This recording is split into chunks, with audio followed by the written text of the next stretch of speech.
don't give anybody a luxury of 2 questions. 1 question per member. So go ahead. The Honorable... Take the first 10, then the chairman will respond. Just give them numbers. 1 up to 10. Akikuita sema number 1. Akikuita wa pili number 2, 3 up to 10. Then we stop there. We'll come again. Go ahead, Rachel. Okay, number 1 is the Honorable Makalimulu, the Honorable Emase, the Honorable Mwenje, number 3.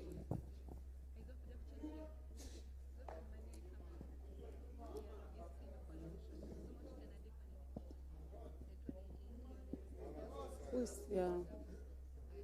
I want to go there. Who is?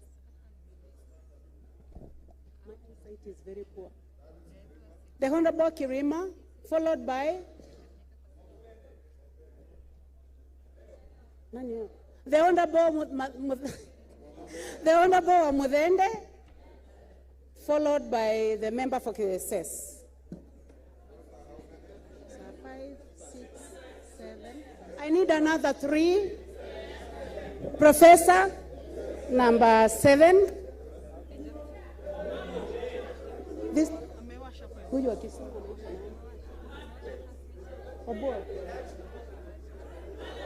You are number 8.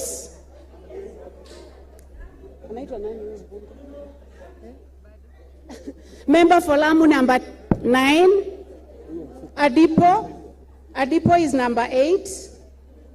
Member for Lamu, number 9. East. And the Honorable Elachi, number 10. I hope I did well. Members, there will be round 2. So let's just be orderly. I know how important electoral processes are. Even if it means doing data protection later, we'll give you an opportunity. So let me get it right. Who was number 1? Molu. Number 2? Number 2 is Honorable Mwenje. You should know your numbers. Number 2? Mwenje. Emase. Mr. Speaker, number 2 is Honorable Mwenje. Number 3 is Honorable Emase. Yes. Number 3 is Professor. Number 4 is Professor. Professor who? Actually, I went that end. Okay, start with number 1. You should know your numbers. Wakiita number 2, unasimama. Wamudende is number 6. Okay. Yeah. Kirima is number 5. I think that is clear. Honorable Dr. Makalimulu. Okay, thank you so much, Honorable Speaker and the session chair.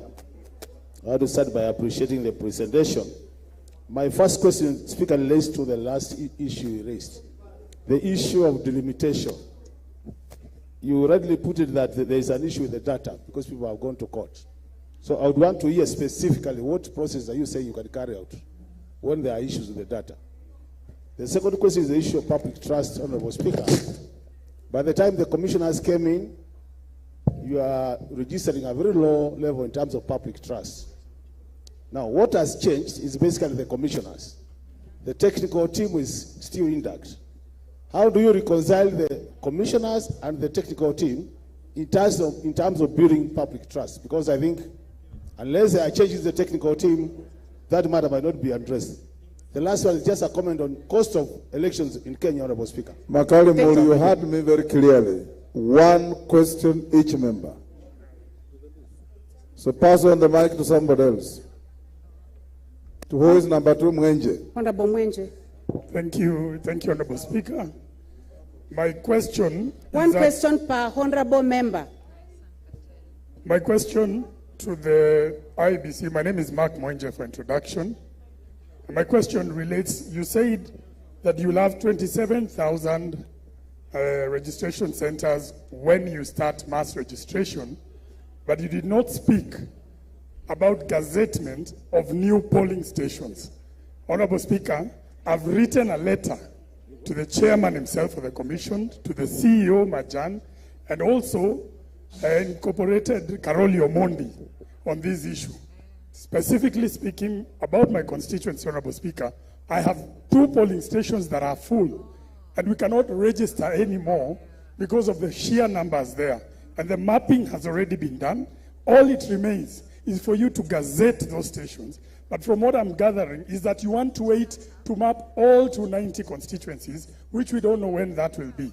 Some of us are ready. Why can't you just gazette for those who are ready for those new polling stations as we continue with this, with the continuous voter registration? Thank you. The Honorable Mary Emase. Thank you. Speaker, I had 3 questions. Can I ask 2? You have no luxury of 3 questions. Okay. Fine. Honorable Speaker, my question is on the 2/3 gender principle. When I look at Article 27(8), read together with 81B, to me it mandates the IBC to enforce compliance with respect to the 2/3 principle, even in the absence of further legislative measures. IBC has the capacity by law to enforce the 2/3 gender principle.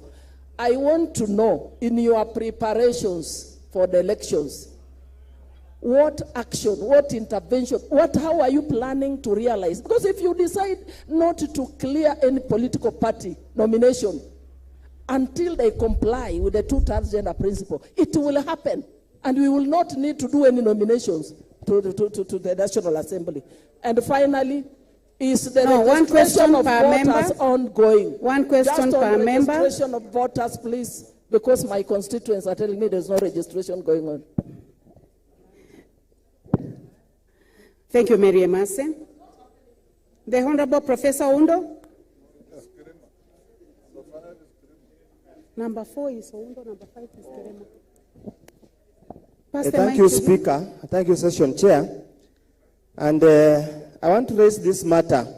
And Chair, Speaker, let me go on record. I raised this matter when I appeared before Public Accounts Committee on the issue of electoral violence.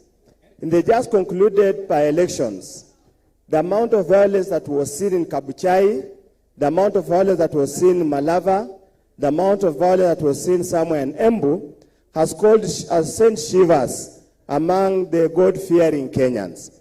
What measures have you put in place to ensure that violence that we saw is not repeated again? Because violence is going to franchise old women, it's going to franchise persons living with disability, it's going to discourage the youths going to participate in the election.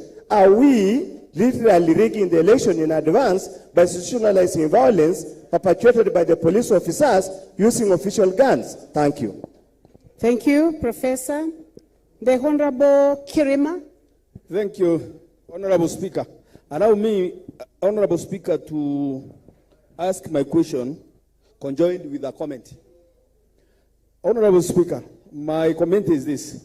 What is the IBC doing to gain the public confidence for the people to be trained to the bottom, grassroots, to make sure that they appreciate any kind of manipulation by any form of authority, and they will say that the elections are credible?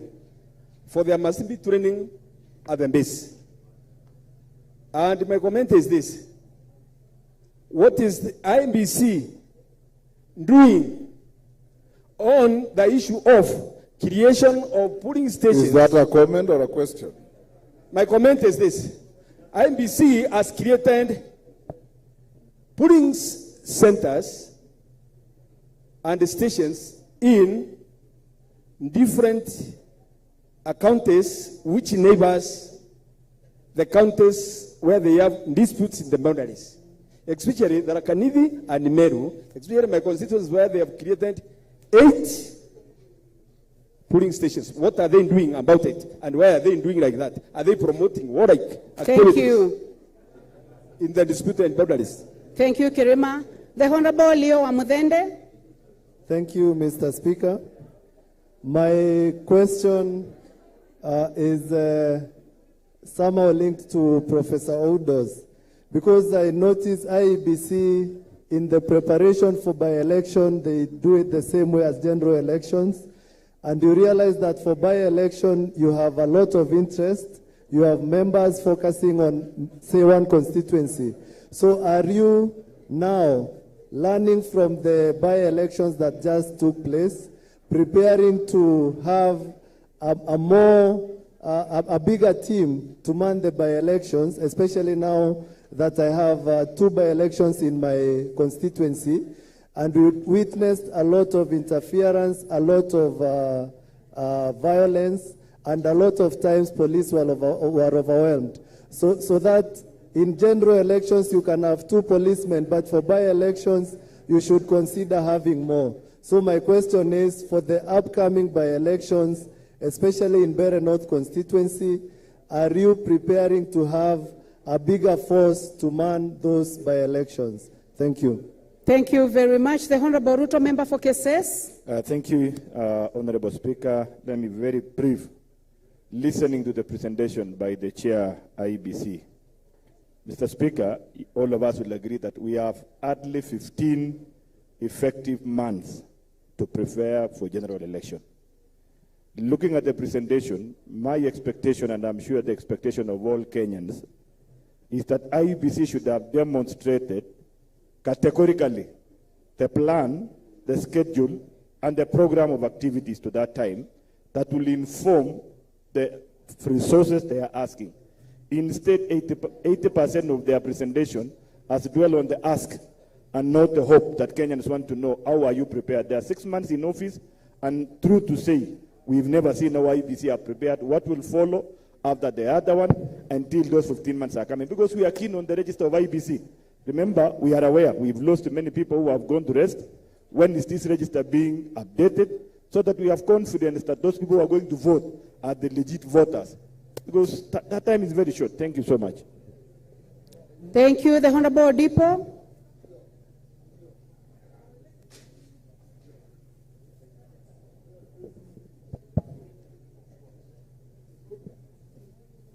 Thank you, Mr. Speaker.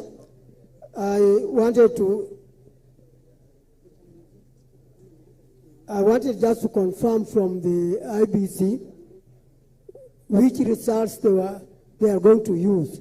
The result at the tallying station in the constituency, which bears the polling ones, or the result done by the National Polling Center. I'm saying that we had a problem before in the other election. And then just connected with that, how do you determine who is the winner at the presidential election? Do you vote by the commissioners, or is it the chairman's decision that carries the day? It is important we know this because we had a problem. Thank you very much. The Honorable Rueda, member for Lamu East.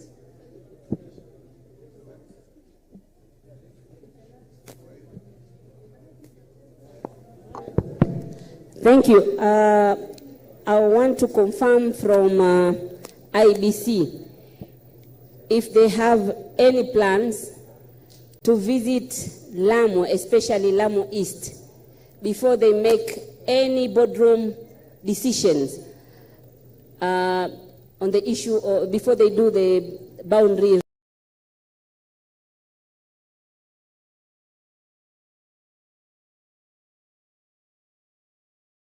review. Thank you. Thank you. To thank the chair. My question is, you've been doing voter registration. Have you realized that there are so many people moving from one ward to another? And what mechanisms are you going to put in place to ensure we don't have such a trend? Because it is going to, you'll find one ward having so many people and the other less, because people are crisscrossing within the wards. Thank you very much, Honorable Speaker. Please allow me to give the 10th one, who is the Honorable Naomi Wako. Thank you. Thank you very much. I want to thank the Honorable Speaker and the Chairman for that very good presentation. My question is on the current drought that is in northern part of Kenya and northeastern, which has forced many of our people to move even to neighboring countries. And as we do the mass voter registration, what plans do you have in place so that our people who are moving from one place to the other will not... Please, Naomi, please bring the mic closer to you so that the chairman and the honorable members can hear your question. Can you hear me now? Okay. My question is in regards to the current voter registration that you spoke about, and in relation to people from northern Kenya and northeastern, because of the current drought that is ongoing, and that has forced many of our people to move even out of the country to the neighboring countries. What plans do you have in place so that we don't, or our people don't miss out in registration? As I finish, again, we have a mass ID registration that has been going on in most of the pastoralist areas. And during the distribution of ID cards, many at the times the IBC officers are not there. Can you make plans so that as they distribute the new IDs, the IBC officers can also be there, so that as they distribute the IDs, then the voter registration can also take place? Thank you. Thank you. Those are 10 questions. Chairman, you may respond to those. You may be upstanding. Who has a point of order? Yes, McLeod. What is your point of order?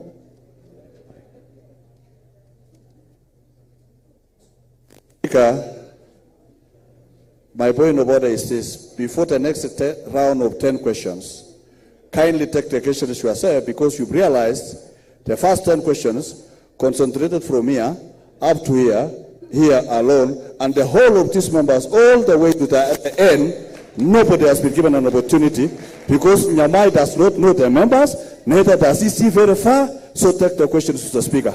Order, McLeod. You should be fair to your colleague. How do you know she doesn't see far? Go ahead.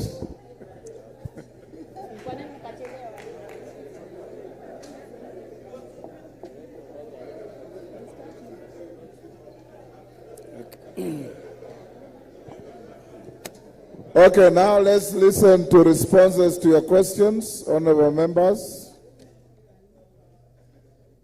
Chairman, proceed. We'll do another round of 10 after that. Okay, thank you, Right Honorable Speaker. Allow me to answer some of the questions, but my team is also here. My fellow commissioners can also help me in some of them. I think Honorable Makalimulu's questions are touching on the boundary delimitation. I think there is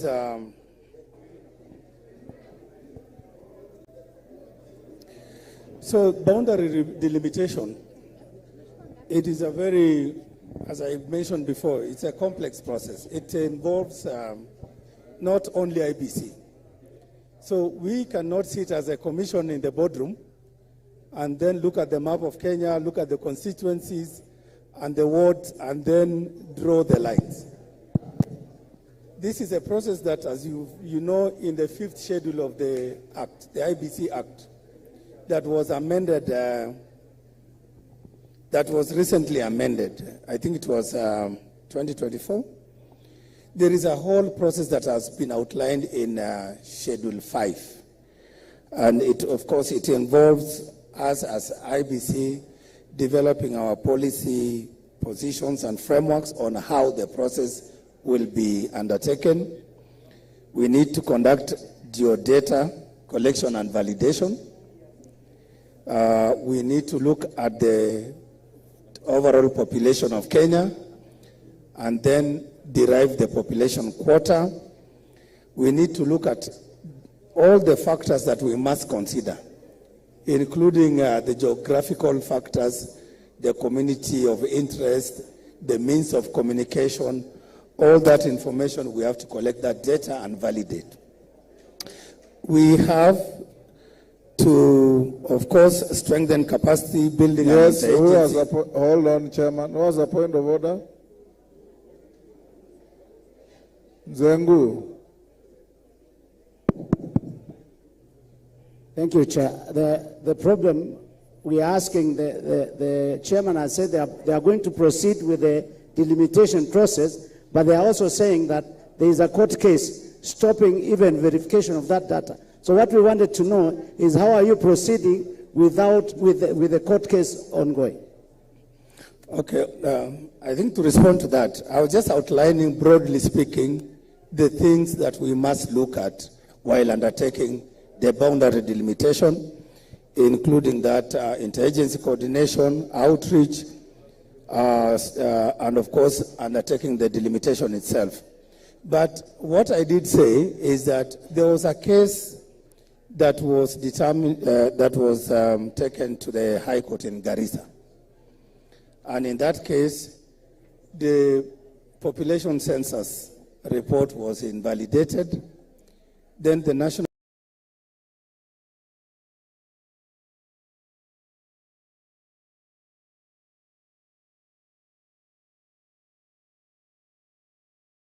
Bureau of Statistics went to the Court of Appeal. Is that nobody should use that data until the case is heard and determined to its full conclusion. So the importance of that data, and I believe Professor Adwal can explain why that population census is central to our work on boundary delimitation.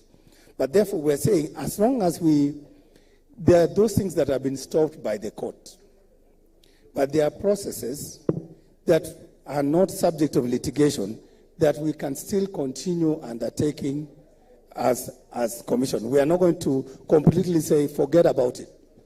We don't want to be caught off guard. Suppose the court determine the issue maybe next week, maybe in a few months. So as a commission, we are taking our responsibility seriously and we are preparing for all this best case, either the best case scenario or the worst case scenario. So we are alive to that fact. And we have said even in our report to the public that we will focus on only those issues, those administrative and other operational issues that have not been stopped by court. In terms of your question on public trust, while the technical team is there, I think issues of public trust have been spoken about. I remember last year, just a few weeks after we assumed office, there was still talk even in our media that, oh, people don't have trust in you. And then we were wondering, I mean, how do you arrive at that barely 2 weeks into the election? Some of these things are subjective, but they are also real concerns. We, as the new commission, are also looking at how to reform the secretariat internally. So that is an issue that we'll continue working on, and we'll be briefing all the stakeholders, including Parliament, on what kind of reforms we are undertaking to ensure that the secretariat that we will carry to that will go to the next election is fit for purpose. In terms of Honorable Mwenje's question, because of the interest of time, gazetting of polling stations and registration centers. Mheshimiwa, this is an exercise that we don't undertake randomly. We have 2 centers. The registration centers will give us, the registration centers are meant to capture the data of voters who have not been registered and those ones who want to transfer their stations. But the polling centers are what we use during the elections. And for us, all these things, we have to undertake a process. We need to send our officers to get information from the constituencies, for example, yours, the wards. So you submit all the information, and there is a committee where there's dense populations. That means more polling stations. Where there's sparsely population, but the geographical distances are far, apart, then we also rationalize those funds. So there is a process that we undertake as a commission, and it's on that basis and considering all factors, that is when we give you the final listing of the police stations and also the registration centers. But should you have any concerns or any complaints, you can always complain to us in writing, or you can come and we consult so that to look at the specific issue so that we can address it. As for the two-third gender principle, I think I will let Commissioner Anderito to help on that one. So maybe once you get the microphone, you will respond to that. On electoral violence, Mheshimiwa Oundo, I think this is a matter we discussed last time when we appeared before your committee. And that was before before we undertook the by-elections. And when we undertook the by-election, which was our first assignment, of course we came face to face with the realities of our competitive elections. And we saw incidences of course, intimidation, harassment, and outright violence. And in some constituencies, I think Kasipul, we lost 2 members of the public as a result of that chaotic campaigning period. So for us, we are very clear in our mind that the Constitution and Article 81, one of the fundamental principles of our electoral system is that it must be free from harassment, intimidation, violence, bribery, and all those malpractices. But then in practice, you find that this doesn't happen. But whose responsibility is it? Is it IBC alone? I've had situations where sometimes at the heat of the moment, and I can even name some of those wards and constituencies where there were incidents of violence, you find that the blame of members of parliament who have gone ahead to mobilize the goons and arm them with machetes and crude weapons against each other. They are the same members of parliament who are calling on me, the chairman, to do something about it. And you just wonder,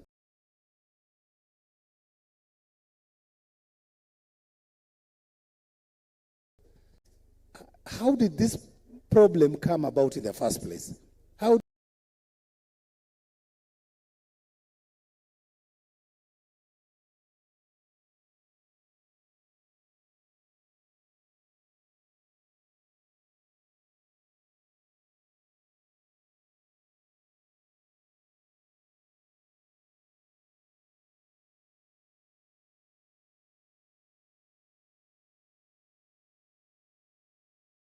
did it manifest itself in the first place? Who's responsible for this?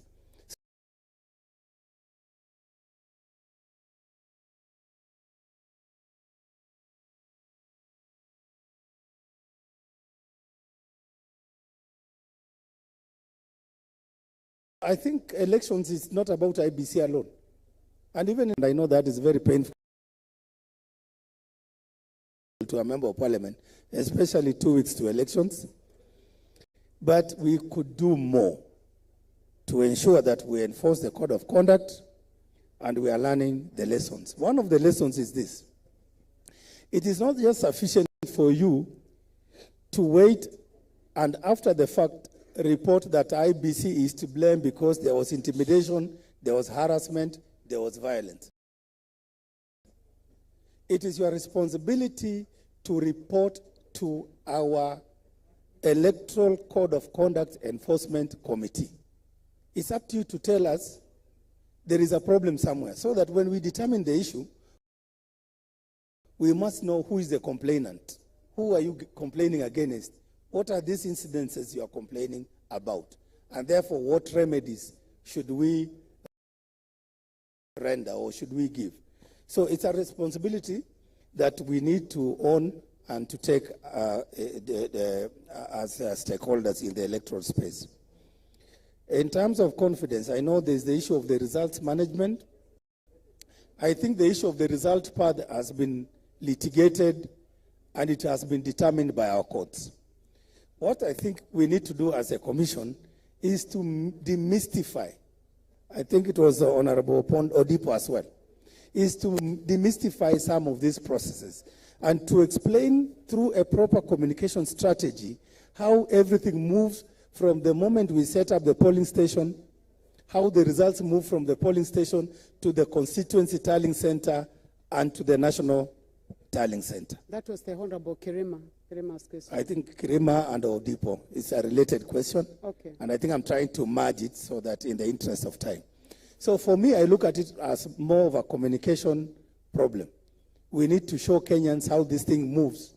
We need to simulate so that then we understand in all this, there is nowhere, even in law, apart from in Article 138.10, there's nowhere in law that, even the chairman of the IBC plays a role in managing those results. The role of IBC chairperson is, after we verify the National Tallying Center, is to announce the result to the nation, to give back the returns. That's why we are called returning officers.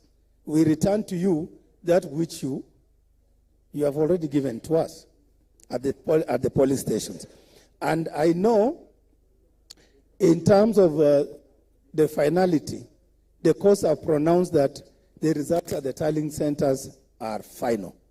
So our role at the verification center is just to ensure that the candidates have gotten 25% in the different counties, and of course the issue of 50+1.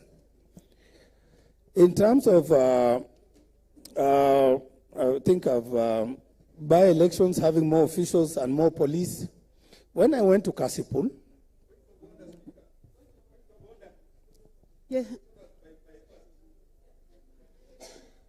I think I'm...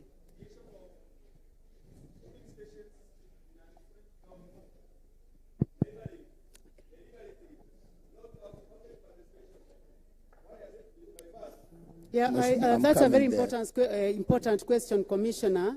It affects so many counties, Speaker, including I'm Kitui saying and that Tana my River. question was about the creation of polling stations in a different county altogether, which has not been there since 1963 due to the disputes, but has been created without public participation, without involving other people, due to undue influence. What are you doing about it? 8 of them. Commissioner Nderi. The chairman said that question will be responded to by Commissioner Ann. So we'll give you a minute to do that. Yeah. Yes? Delemengit? Thank you, Honorable Speaker and Chair. It's a point of order. Yes, a point of order. I'm also feeling that... What is out of order, member for... I have a feeling that the Chair is evading answering the question. Is the function of the IBC to make sure that there is credible, transparent elections. Again, I would like for the Chair not to use the word I think. I want you to be firm and give direction as IBC. Thank you, Honorable Chair. Okay. Okay, I think, go on, Chairman. You've heard the sentiments. Kirima, hold your horses. Anne will answer your question. Can I proceed? But Anne, you hold, your chairman will motion you when to answer. Okay. I think, Commissioner Nderitu, you can address the questions around the polling stations and the two-third gender rule implementation, and what the challenges we had, the previous commission had on that. Okay, go ahead, Anne Nderitu. Okay, thank you. I hope I can be heard. I will start by that question of the two-third gender rule, whether the commission can implement the two-third gender rule. The first thing is that we can only implement together with the political parties.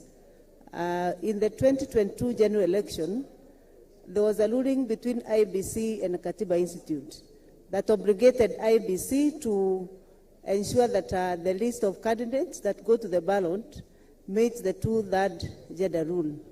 And I know for sure between IBC, the Office of Registrar of Political Parties and political parties, we had a mechanism and we implemented up and until when the parties went to court and stopped the implementation. And because the ruling still stands, in spite of the temporary injunction that was given by the courts, I think it's still possible for us to work, all of us together, to ensure that the political parties are compliant. And I request, because you are the same people who are in political parties, that you don't go to court then to stop IBC from implementation, because it actually was an injunction from court that stopped IBC from fully implementing. So the answer is that it is possible, but through collaboration of political parties and all politicians and everybody that is in the sector. I think I've answered that. The other question is on polling stations.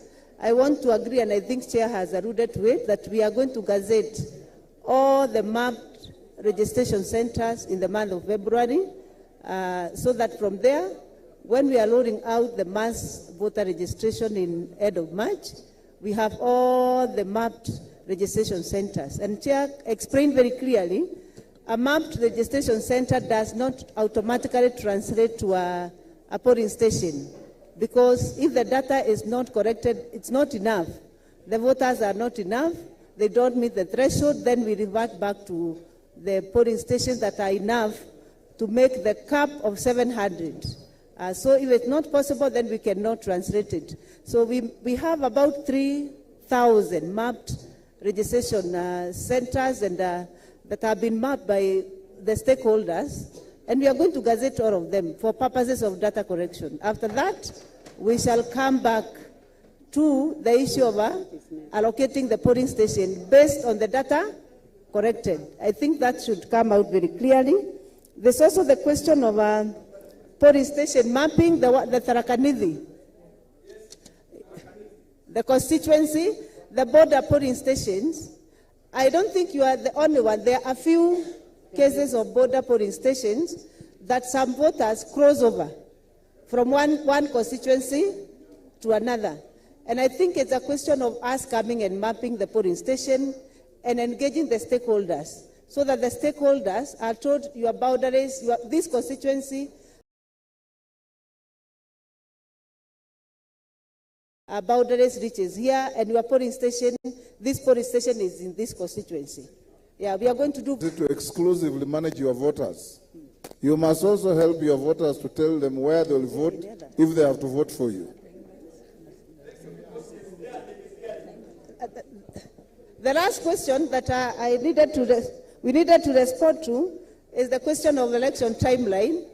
The timeline, we are going to also launch our operational plan that we shall invite you, and we have all the timelines of the elections. So we are doing the election operational plan that will include all the timelines. That's why we never been able to put in our presentation this afternoon. Thank you. Chairman Endelea. Okay, thank you, Commissioner Ann, for responding to those questions. And I think on the issue of result management, I think there was Mheshimiwa who was concerned about that. I think the issue of the result path has been clarified, and we have been given guidance by the Supreme Court. So, and again, I was saying, because even right now, Mheshimiwa, there's a case that some group took to court, again on the same issue of the results path. And for me, from the way I look at it, we need to communicate better so that Kenyans will understand these issues were settled, and this is how the results move from one level to another. So that to avoid this unnecessary litigation and, of course, misunderstanding. I think the issue of, there was a question by Honorable Rueda, Lamu East. I don't know whether she's still there. She's still here. Yes. I think I think it has been explained, we do not make decisions on boundaries for constituencies and wards in the boardroom. This is a stakeholder-driven process, and which is why we were even arguing that we need time. By the time we come to Lamu East, go to Lokchogyo, at the same time Kilgoris, Central, all these to listen to every Kenyan, then we need time for that. And so it's a consultative process that at the right time, we will come to Lamu East. We will not do it at the boardroom. I hope I've answered you and I've assured you. Then, okay, there's a hand up there. So thank you very much, Honorable Speaker. Can we take another round of 10? Yes. Now, focus a little more on those who are behind. Mr. Speaker, number one will obviously be Honorable Makilap. If you could just allow, there's one question that we have not answered. Question by Naomi Wako. The question by Naomi Wako has not been responded to. Of course, I think the issue of the drought in northern Kenya and mass voter registration. We actually discussed the issue of the impact of the drought in the registration process.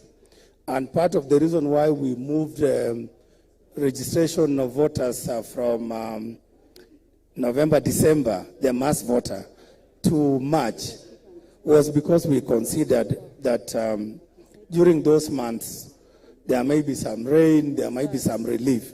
But drought, of course, it's a national issue that the government and, of course, you members of parliament and leaders from that region should also consider addressing, even as you work with us, to ensure that we sequence the events in order to have even those pastoralists and special interest groups captured in our data. And, of course, the issue of distribution of IDs, we are working with the National Registration Bureau. So we will ensure that the reason why, for example, after they issue IDs up to a certain level, then we launch the mass voter registration, we capture that data, and then again begin to plan for the next mass voter registration. So there'll be a series of them, depending again on how much we have allocated for registration of voters. And of course, there's also the element of civic education and civic engagement. Thank you. Thank you very much, Chairman. Honorable members, we have noted that it's difficult to see members seated behind the cameras from here because of lighting. Honorable Speaker, the Honorable Member for Sirisia's hand has been up. Pick 10. The Honorable Makilap, the Honorable Chair Budget, the Honorable Tongoyo,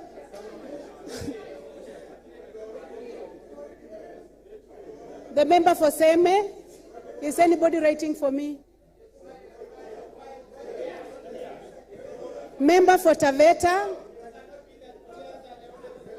No, I'm just trying to balance the 3 rows. Order, members, everybody will have an opportunity. Give her a chance to exercise her discretion. The Honorable Mwalio at the end. I said your name, Mheshimiwa. I said Gogoyo. I'll just take one on this side and one on this side. There is a member there. Member for Kibra and one more. I take the last one, honorable members. You know why I'm not taking you, my neighbor. Member for Diwa is the last. Rachel, Thank you very much. Those are 8. Take 2 more. 2 more. I take a lady. I'll take a lady on this side. I'll take a lady, that is the Honorable Nyenze, and I take the lady for Taita Taveta. Taveta, you had already taken. Okay. Thank you, Mr. Eh? Okay. I start. Order, members. Those who have not been picked, you'll take round 3. Thank you, Mr. Speaker. Chairman, take the questions. Order, members, let's have less conversations. Order. Thank you, Mr. Speaker, sir. My first question. There's no first question, only one question. Yes, Mr. Speaker, Yes. that one. Mr. Speaker, my question to the chairman is, how is he going to handle different the transmission of presidential elections so that this country will not suffer from further trust deficit on the commissioners, and also tell these members on Analytica, the contract to Analytica. Thank you. Thank you very much. Chair Budget. Thank you, Honorable Speaker. Chair, my question relates to the election budget. Uganda has just spent about 30 billion in Kenya shillings to conduct their elections. Tanzania spent about 50 billion in their recent elections. In Kenya, every election cycle we always have pending bills. And these pending bills are so huge, mostly attributed to lawyers, legal fees. We have a pending bill of about 4 billion. If I look at your budgetary projections. So the question I'm asking you, why must we always have these huge pending bills attributed to lawyers? And now that you are new, you just took over. Have you done some audit on the previous pending bills that are accrued to lawyers, even before we begin the budget process? Thank you.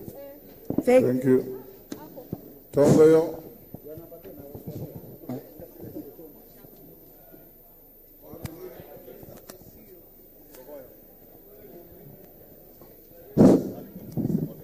Thank you. Chair, my question is... Ngogo, is it you or me? It's me. Ngogoyo. Honorable Speaker, we have both Gogoyo and Tongoyo. Gogoyo. Okay. Gogoyo. Thank you. Chair IBC and the Commission, I have one question. Before your assumption to office, and even after assumption to office, there are individuals, members of certain political parties, who have confessed on mainstream media, on social media, that they will participate in rigging of election if their candidates do not have enough votes. What actions or what have you done, and especially to those ones who have done it, who are state officers, well-known members, who are members of certain and specific political parties? The Honorable Tongoyo. Thank you, Madam Speaker. I've got two questions. Speaker, they are so brief. They're short. One is actually on, it is on the public domain, Mr. Speaker, that the Prime Cabinet had talked about a possibility of the 2027 election being nullified if we go under the current arrangement. What is the position of the chair? What is the comment on that? There was no legal basis for that. Thank you. You don't even need to go to him. There is nothing in law that warrants us to even discuss that. Okay, now the question is, Honorable Speaker, Honorable the Chair, the issue of relaying the results of the presidential results, of course, the court had ruled that the finality of election is the polling center. And should be so, of course, in all 6 elections. For the presidential election currently, the results are relayed from the polling center to the returning officer at national. Why don't you leverage on the same technology, same practice, so that we reduce the human interaction to have at least the results, at least for governors or maybe senators, relayed from the polling center to the returning officer at county levels to reduce in issues of time and human manipulation. Like it happened in Narok, actually the certificate was issued in the street somewhere in Nairobi. I don't know whether that one has been picked, Chair. Yes, it has. Yes. Are there a plan? And if yes, what is possibly the constraint and the challenges? Who is the next member for Seme?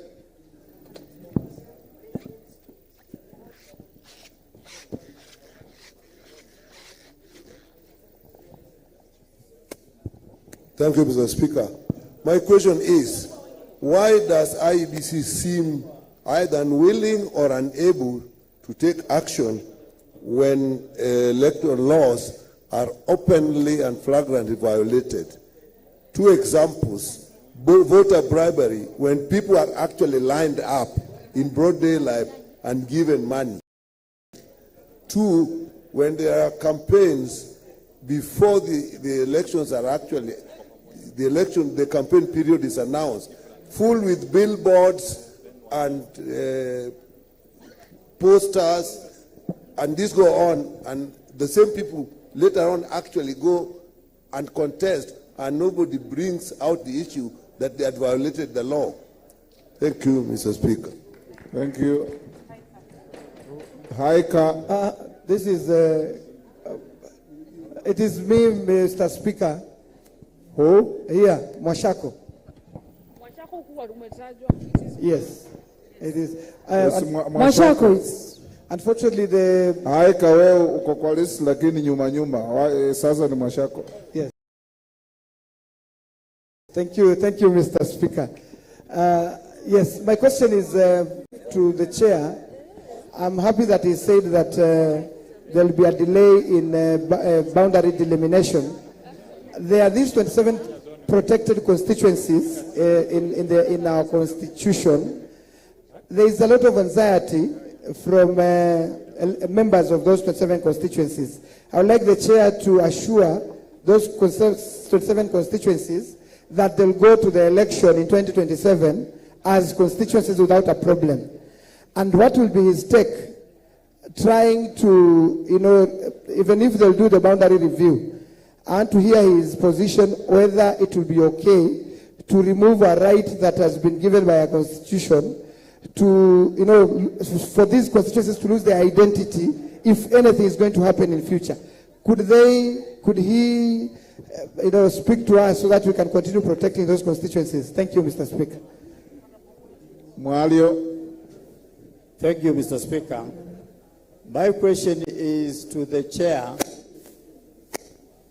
We as members of parliament, we would like to help the IBC to have an easier way of movement to the constituencies so that they can be able to register the voters. But they are afraid that if we give them the cards for CDF, you will have questions to them. Because I tried. Can you give them a leeway that they can be able to approach us to assist them with the movement? Because if they stay only in the headquarters, they only get like one person per day. But if they move to the sub-locations, then we'll be able to register a lot of people. Thank you. Kebra.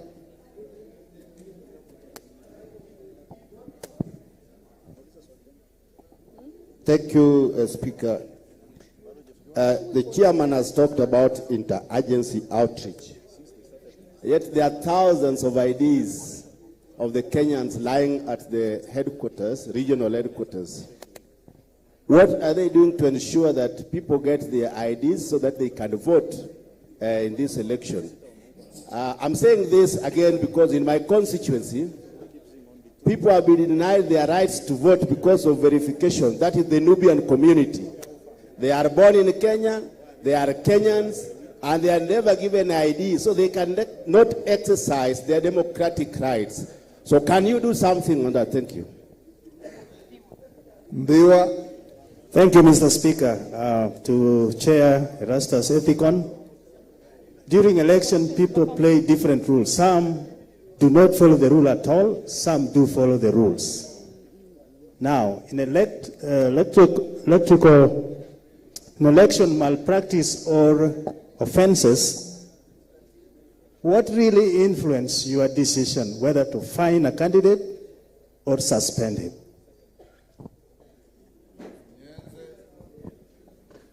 Thank you. My question is on the presidential elections. With the advancement in technology, what is so difficult in actually considering the polling station results as the final results, then we take the shortest time possible to announce the presidential results. Thank you. Aika. Thank you, Mr. Speaker. Just to inform the IBC chair that I chair the committee on diaspora, therefore my question will be on diaspora. Mr. Speaker, as per the presentation just made on matters voters registration, it has been stated that for diaspora, registration will take place in January 2027. And that is if there'll be budgetary allocation. You know, if there'll be availability of budgetary allocation. So then my question is, what if the budget will not be favorable? Will there be that voter registration? And given the amount of money, the remittances that the diasporans are sending back to the country. Thank you, Mr. Speaker. And if you can allow me, I have one more question. IBC has been, there was a time you are updating every weekly, daily, the number of voters who are registering. Of late, we are not seeing the updates on per sub-county, per county, on how many people are registering daily. What is happening? Chairman, back to you. If you are assigning to your colleagues to help you, it is good to say this question will be, there are 10. Assign them, answer those that you can, then they can come in.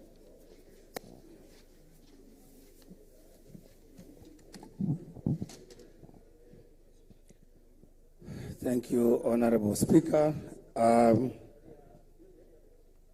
think I will assign some questions to my colleagues. I think, once again, Commissioner Nderitu, you can elaborate on the issue of registration of voters, touching on the updates, why the updates stopped, and when are we resuming, then the issue of diaspora.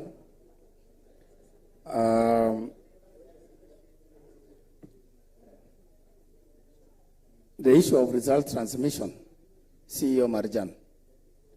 Is there anything we can do to fast track, given the technology evolution? The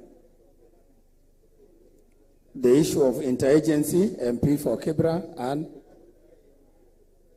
that issue of IDs lying in headquarters, and of course the other special interest groups like the Nubian community.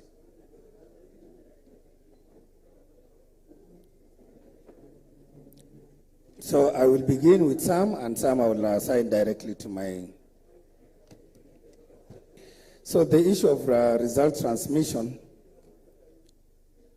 I think if we look at our electoral processes and the electoral laws, our elections are actually largely manual. And we rely, for the case of presidential, we rely on Form 34A, which is consolidated at the constituency level to Form 34B, and then it's that Form 34B that is brought to the National Tallying Center. And this is because we need not only account for the results at the tallying center, but we also need to verify. That requirement of verifiability, that is why we have the National Tallying Center. So there's nothing that changes there, just to make sure we have a look together with the party agents. We have a look at the results once more and to satisfy ourselves that they are the correct. So we will do, because this question of result transmission has come up a number of times, and I think we will need to explain that process. So if we could have another session with the members of parliament, either at the committee level, we can be able to demonstrate to you how the result moves up to, from the tallying center up to the National Tallying Center, up to when it's announced. So In terms of Honorable Attorney's question on the cost of elections and the pending bills, our CEO, you can answer that question on the pending bills, because we joined and we inherited pending bills. And of course, I'm sure you can look at that question on the cost of elections and pending bills. In terms of Honorable Gongoyo's question on rigging, on allegations of rigging, I think last year is when we had those allegations and those claims. And for us, those allegations are we cannot control so much when what you members of parliament can say on the podium when you're addressing whichever crowd.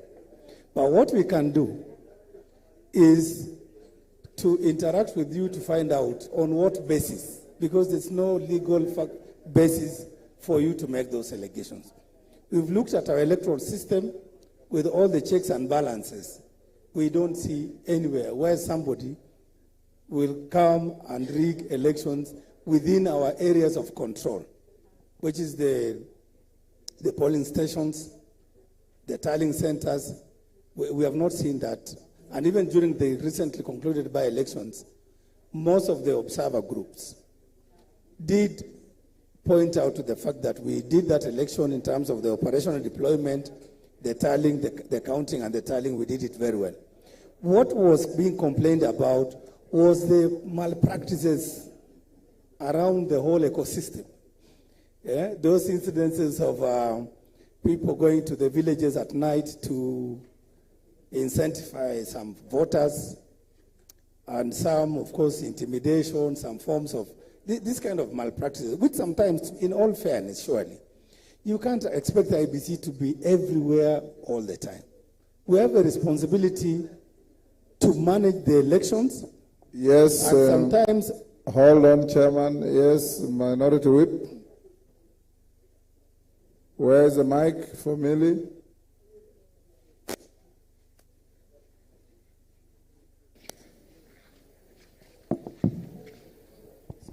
Thank you, Mr. Speaker. Mr. Speaker, I would ask the chair to spend some time with members and they'll tell you the challenges that emanate from your end. There will be problems that will emanate from politicians, but I can give you one perfect example, which happened in my own constituency. That what happens is after you've done the elections, the votes are counted and they are sealed. What your presiding officers do, they take plus the results, seal them in the box, and disappear. They'll bring the box, then they cannot be opened, so they can't be counted. So what do? They look if they think you are a stronger candidate. They do that in all they just buy your officers. So they do it in your strongholds. So my results were counted less, I think, 6 polling stations, because they were all sealed. So if it weren't that I was stronger, much stronger, I would have lost just because results were not counted. So what do you have to do? Way to go to court. What happens when you go to court? It depends on who has more money to bribe. So I think as members, and they'll tell you where there are, glaring deficiencies on your side, which means, for instance, those 6 presiding officers should not even be employed this time by IBC. Thank you, Mheshimiwa Mili. I think if we just focus on that so that as I move to the other questions, I think one of the weaknesses that we noticed, because one of the first things that I asked was precisely why was the Magarini elections nullified? Who was responsible? Who contributed to the nullification of those elections? And if it was IBC staff, then what actions were taken against them? Was there any investigation? Was there any prosecution? And so, again, it points to the issue of the legal reform. If we cannot punish our own electoral officials, and most of these people, we employ them temporarily during that window, and we cannot hold them to account the moment they have done what they have done and they have left our temporary employment, And the requirement is that somebody has to investigate, somebody has to prosecute, and somebody has to punish. That is where we need to look at the law. But if we have that information, obviously, they will not find any mercy under the current commission. So report to us those ones who committed those malpractices, and we will deal with them accordingly. So again, the issue of unwillingness or being unable to take action, even where there are voter bribery or those electoral malpractices. You see, the law is designed in such a way that, for example, IBC is supposed to implement or enforce the Electoral Code of Conduct. But there are limitations also to that extent. When we gazette an election, that is when now the candidates whom we have registered sign the Electoral Code of Conduct, and the political parties who are sponsoring those parties subscribe to that Code of Conduct. The independent candidates subscribe. So then we constitute what we call the Electoral Code of Conduct Enforcement Committee. And that committee is chaired by one of our commissioners who is at the level of a judge of the High Court. It is that committee that sits now and receives complaints with, of course, evidence, and then it deliberates on those issues and makes a determination on what kind of punishment to administer. But what we, from our last by-election, after the fact, that is when we hear complaints. That's when now people complain, there was this, there was that, and yet we did not receive any formal complaints so that then we can summon those people. And remember, in an electoral context, we're also dealing with a lot of work. We have our officers on the ground trying to register candidates, trying to set up the materials, the polling stations. At the same time, we are expected again to go to the villages, check out who's bribing who at night. At the same time, we are supposed to deal with the incidences of violence. I don't know whose gangs are fighting against whose gangs. So surely, we need to do something as Kenyans, while understanding that elections must represent that free will of the Kenyan voter. That we give them a chance, we give them a conducive electoral environment so that everybody, enjoys the whole exercise, free of violence, free of intimidation, free of bribery, and all those malpractices. So we also have our own limitations as a commission. And of course, if you commit what we call electoral offenses under the Electoral Offences Act, it is the ODPP that is supposed to investigate. We are also party, we report incidences, and then that also takes another process, another course of itself. So we are also limited in as much as we want to police and to make sure elections are done in a conducive environment free of violence, intimidation, and bribery. The issue of protected constituency, I don't know whether Professor Adol is here. Professor, please answer to that. The issue of helping IBC to use CDF government vehicles to improve movement. We will appreciate that, but then of course there are challenges around us that happening. Of course, previously we used to use government vehicles to conduct... Kombe, what is it? Is this Kombe? They are responding to questions already asked. What is it?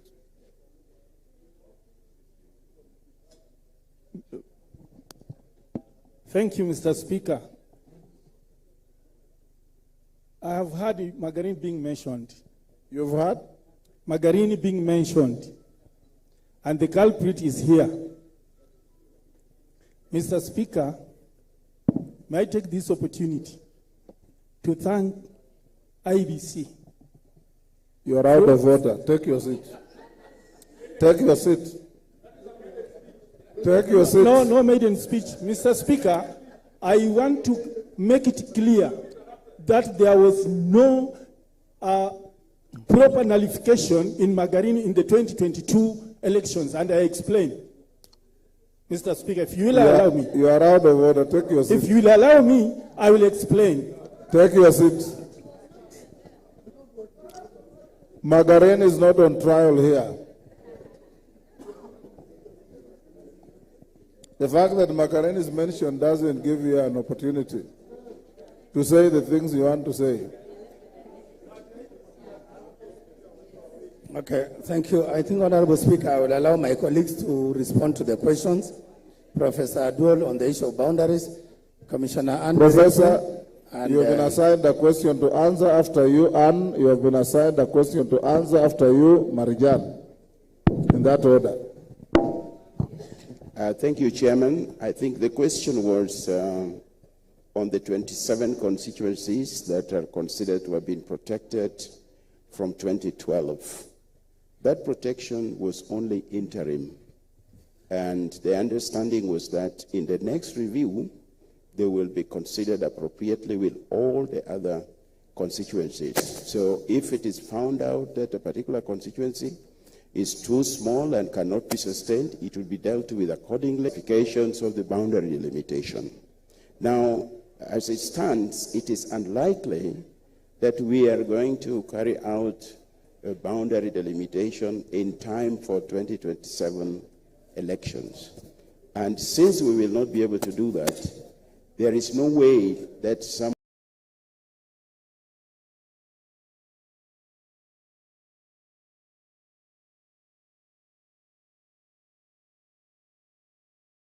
can say that those constituencies will be interfered with. Then it will depend on the circumstances. If we end up with an increase in the number of constituencies beyond 290 now, then perhaps many, if not all of them, might end up being sustained. Now, it should be understood like this. We have 27 constituencies that were adjudged to be too small. The reverse is that there is about 30 constituencies also that were left too large in order for these small ones to exist. So when the limitation comes, all of that will be taken in its stride. And if a constituency needs to die, I hope we Kenyans will make that decision. I hope we will not get to that level, that we will say that a particular constituency dies. But you, Parliament, will have to make big decisions on whether you want that to happen. Thank you, sir. And Deritu. Thank you, Speaker. I think I had two questions, but one of them on the cost of election, Commissioner Hassan is ready to respond. But allow me to speak on the question of diaspora registration. First of all, currently, we have 12 countries where Kenya has registered voter in the diaspora. And in this particular election cycle, we want to increase a few countries on top. Maybe our mapping is up to 17 countries. And within countries, like for example, the US, we establish more polling stations so that we are able to reach the Kenyans in the diaspora, because we recognize, as one of the members said, that they are a great contributor to the growth of our economy. The concern was, why are we pushing registration to the next year? It has only to do with timelines and the budgeting. And there's no way the budget will not be there. This particular period, we shall be mapping those stations and then preparing the equipment and everything.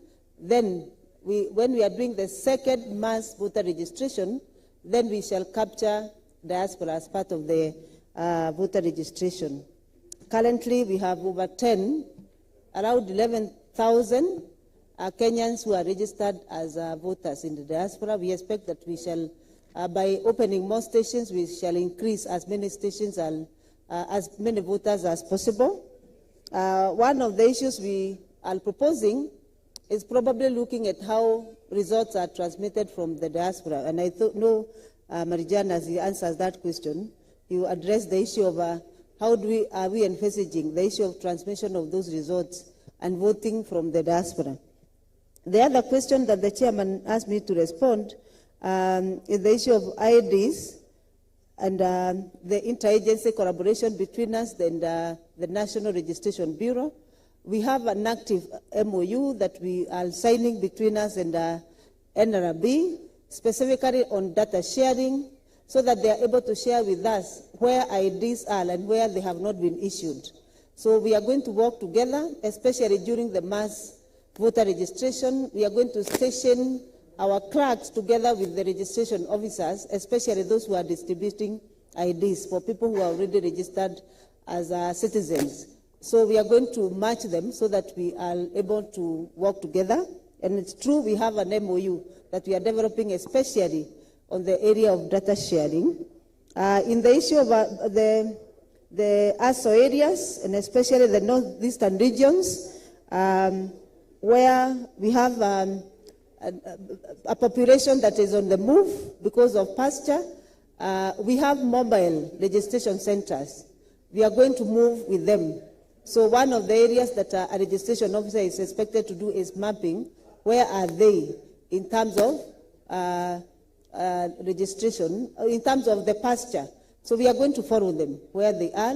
And it's not the first time we do that. That has been the tradition of IBC, to look for them where they are. And that's why we are saying the voter registration, mass voter registration goes up to the polling station level. So we are going to trace them where they are, of course, using collaborative approach with the agencies on the ground who are able to tell us and guide us where we are. I think those were the questions. I think, please allow me to.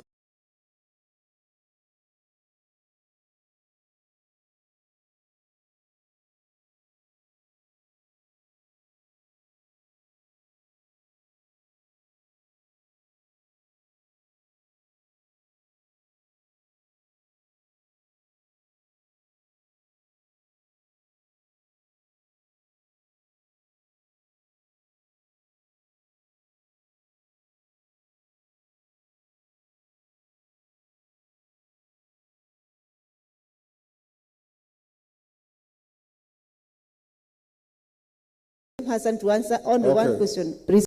In Uganda, we have between 4 and 5 election officials. In Tanzania, we have 4 election officials. In Uganda, they even use buckets as booths.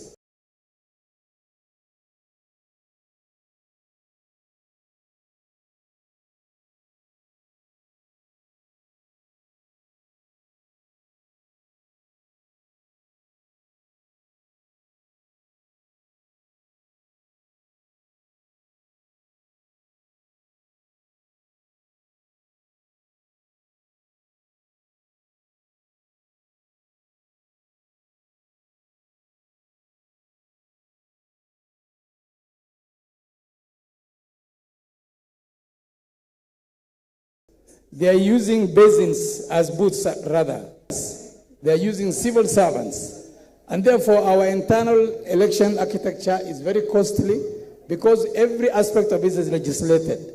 Secondly, our movement of the results is by physical movement of results. We only determine results by physical documentation. And therefore, we have that issue. The capping of polling stations for registered voters at 700 makes it very costly. It's part of our legislative reforms that we are now putting to Parliament to have all these things legislated so that we can be able to come out of it, increase the polling station from 700 to maybe a more reasonable number that we can be able to accommodate the cost. So these are some of the things that our ballot papers are more costly than our legal tenders. Pesa ambayo tulio nayo, printing money, it's more costly to print the ballot paper. We have nearly 10 security features on that ballot paper. And all this is legislated, and therefore we have to reduce this legislation. So those are the things. Secondly, Mr. Chairman, Honorable Speaker, of security.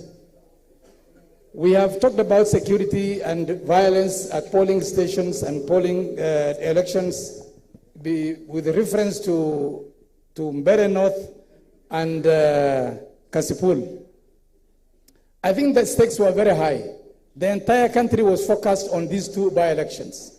When it comes to the general election, it's our feeling as IEBC that the election is going to be more peaceful. Please have that in your mind. We shall have a more peaceful election. We're in a very robust discussion with the National Police Service, and we will guarantee a free and fair election. Please, let's have that in our mind. Thank you very much. Wanjala, what's your point of order? Mr. Speaker, I did want to oppose Hassan, but he's comparing Kenya to failed states like Uganda. Order, Wanjala. Mr. Speaker, I was there some Take your Tanzania seat. is in the problem. Order, Wanjala. Take your seat. Your standing orders bar you from making derogatory remarks against friendly neighboring states, members of the East African community. Marijan. Thank you very much, Honorable Speaker. I will ride on the issue of cost that Commissioner Hassan has just talked about, and in particular, the issue of pending bills and in relation to lawyers' fees. It is true that we have got a huge pending bill, and the bulk of it is basically the lawyers' fees, and these lawyers' fees are arising due to the petitions filed during various general elections. They ran all the way to 2013 general election, Honorable Speaker. Now, I look at the causes of these pending bills into two. One of them is the fact that we are given and the other issue is the fact that we are given a budget, and this budget is given at the election financial year, such that when it comes to paying at the end of the financial year, we are given budget, but there's no exchequer. So then they are actually moved into pending bills. Then, as if that is not enough, Honorable Speaker, is that immediately after the general elections, the fundings basically go low. We are not given any funding, and therefore, we cannot be able to treat them as fast charge. This is what has led to build-up of these pending bills. In the last general election of 2022, we were not given even a single cent to cater for legal fees. So all those basically were accrued. We have not paid for lawyers' fees for the presidential petition as well as other petitions. So that is why you are seeing a huge pending bill for lawyers' fees. And the question was whether they have been audited or not. Yes, they have been audited. And also we have submitted them to the pending bills verification committee, which is actually being chaired by the previous Auditor General. On the question of results transmission, I think the issue was more or less on the fact that whether we could be able to transmit also the other positions. The answer to that is simple, yes. Although it is not provided in law, we are only concentrating on what has been provided in law. It is possible to do that. It is just going to be a policy decision that the Commission will address itself to. And if they agree that that is the way to go, then of course the respective vendor will be told to address that specific issue. Thank you very much. Yes, Dr. Nyikal.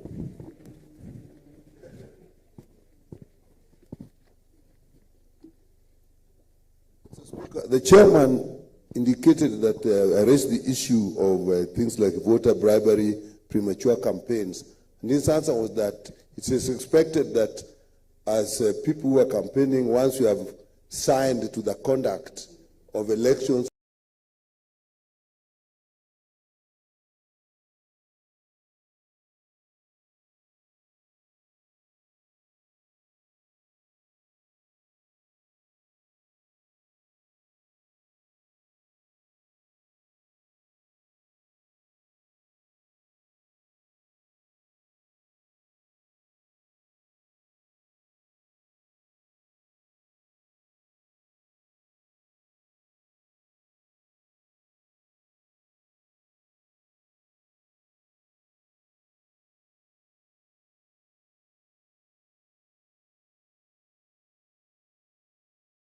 I think we should.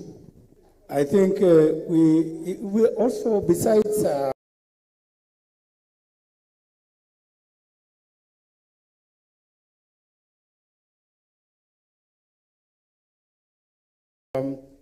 legislating as leaders, what culture are we entrenching in our country?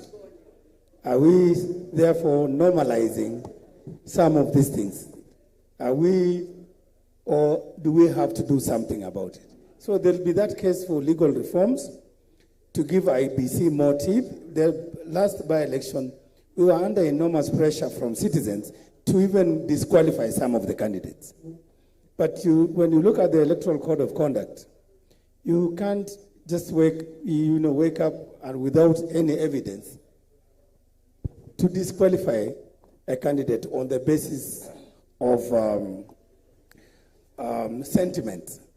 So we need to improve on that Code of Conduct and the Electoral Offences Law, but we also need to ask ourselves, beyond legislating, what else as leaders, what culture, what legacies are we leaving behind? I thank you, honorable members, for this wonderful members. I come back to you. Do we take another round or we stop here? We take another round? Yes, Kaluma, what is it? Just hold, let me hear what Kaluma wants to say. Yeah, I thank you, Honorable Speaker. Take your seat. Yes, Peter Kaluma.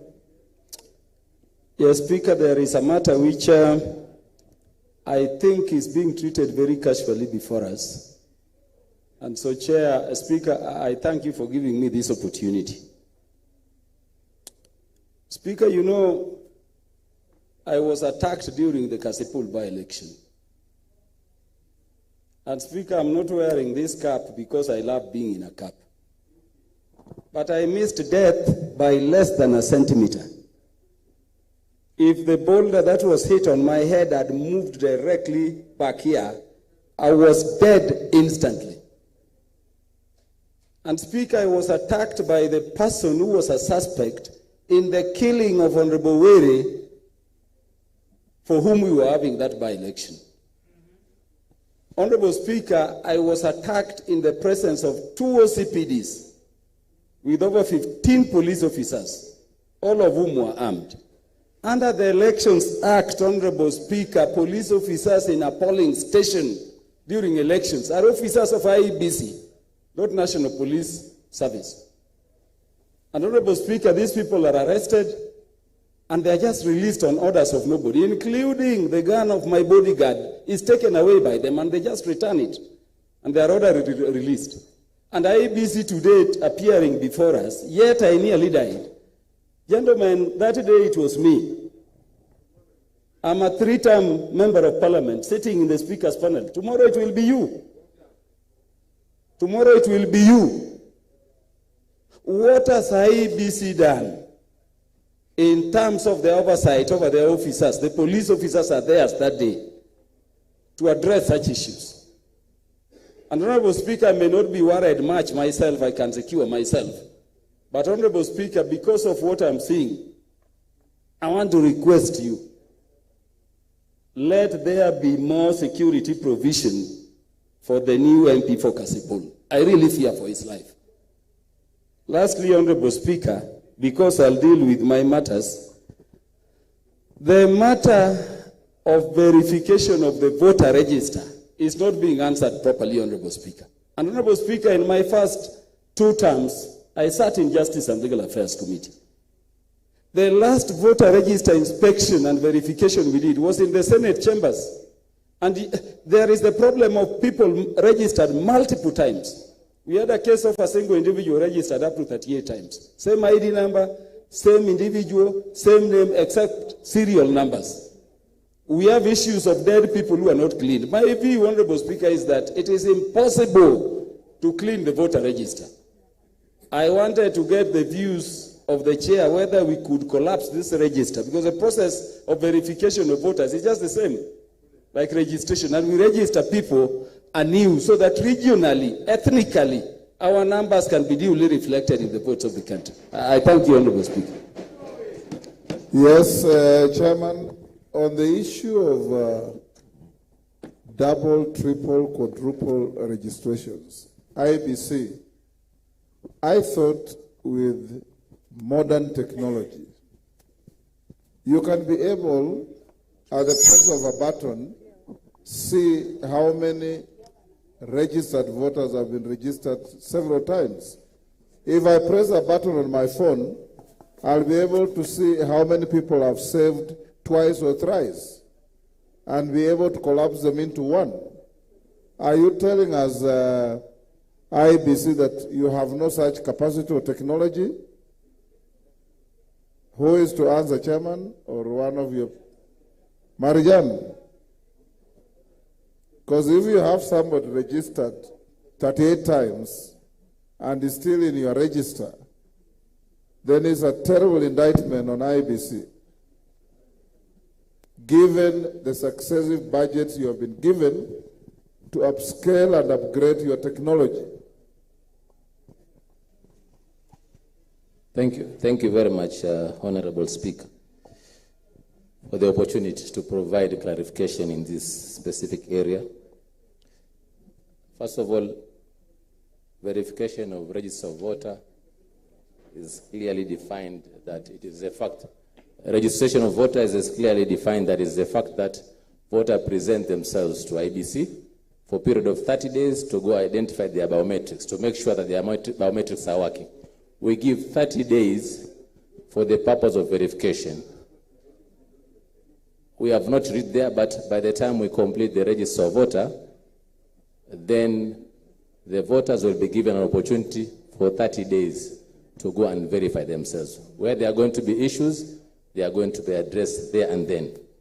The issue of double registration, Chair, it can happen, especially if we are doing offline, but it does not mean that those records are going to remain like that, because we do the process of deduplication. In deduplication, we use the biometrics to make sure that we've got only one unique record. What Honorable Member is referring to is the report of the auditor that basically shows that there was somebody who basically registered 34. It is true, but it's only one unique record that basically remained. The rest are actually deactivated. That is why when you say, do you have a system that can be able to identify? The answer is in affirmative, yes. And what is basically presented there is only unique. The rest are basically deactivated. So it is possible if we are doing offline, but if we are doing online, it cannot happen.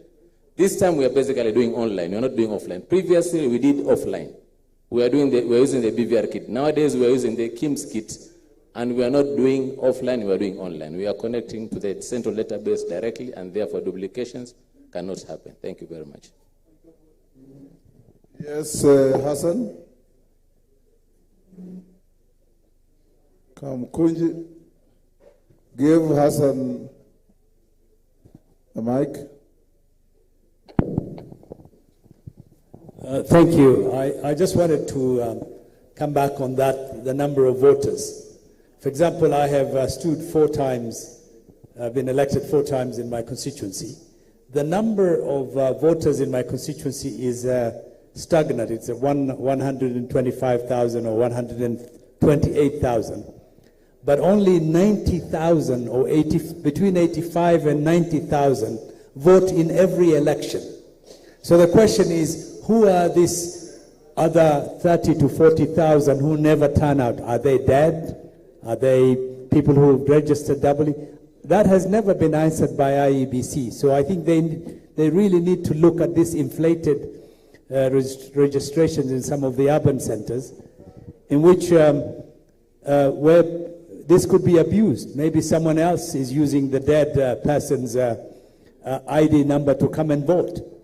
So they need to look at that. And then one point that has not been answered is about the issue of violence. I was blown up in an assassination attempt before a general election. My opponents probably wanted to knock me out, but I survived. But no investigation has been done with the IABC or any of the institutions to find out who did that and what are the lessons learned so that we protect others from similar situations, just as Mheshimiwa Kaluma has said, that we are not dealing with violence during elections in the serious way that it needs to be dealt with, because the violence perpetrators get away with it, and they can do it in every election because there are no costs, there is no punishment, or there is no deterrent. So I think the IEBC must take the issue of violence very seriously. Thank you. Chairman? Yes, I thought you had indicated that we stop here. Now I see many hands. Yes, Mishi, record. Yeah, thank you, Honorable Speaker. Honorable Speaker, I just wanted to ask the IBC if they have a mechanism to verify those names which have been given through the party list before they guarantee those people for nomination. I'm asking this because I've seen in several areas that somebody has been nominated to represent person with disability and yet it doesn't have any disability. Somebody has been nominated to represent gender, a position for a woman, but a man has been given that position. A position has been nominated for a youth. Gender doesn't mean a woman. No, yes, yeah, gender, it depends. Yes. For the arithmetic, it can be a man or a woman. If a chance is for a man, is a man. If for a woman, is a woman. But a chance for a woman, you see a man has been given that position.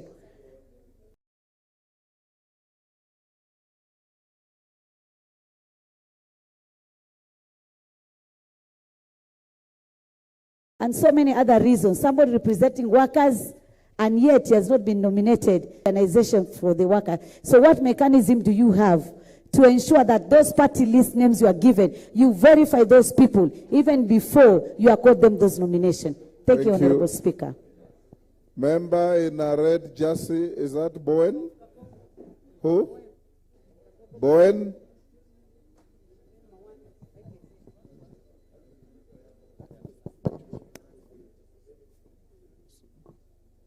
Bowen?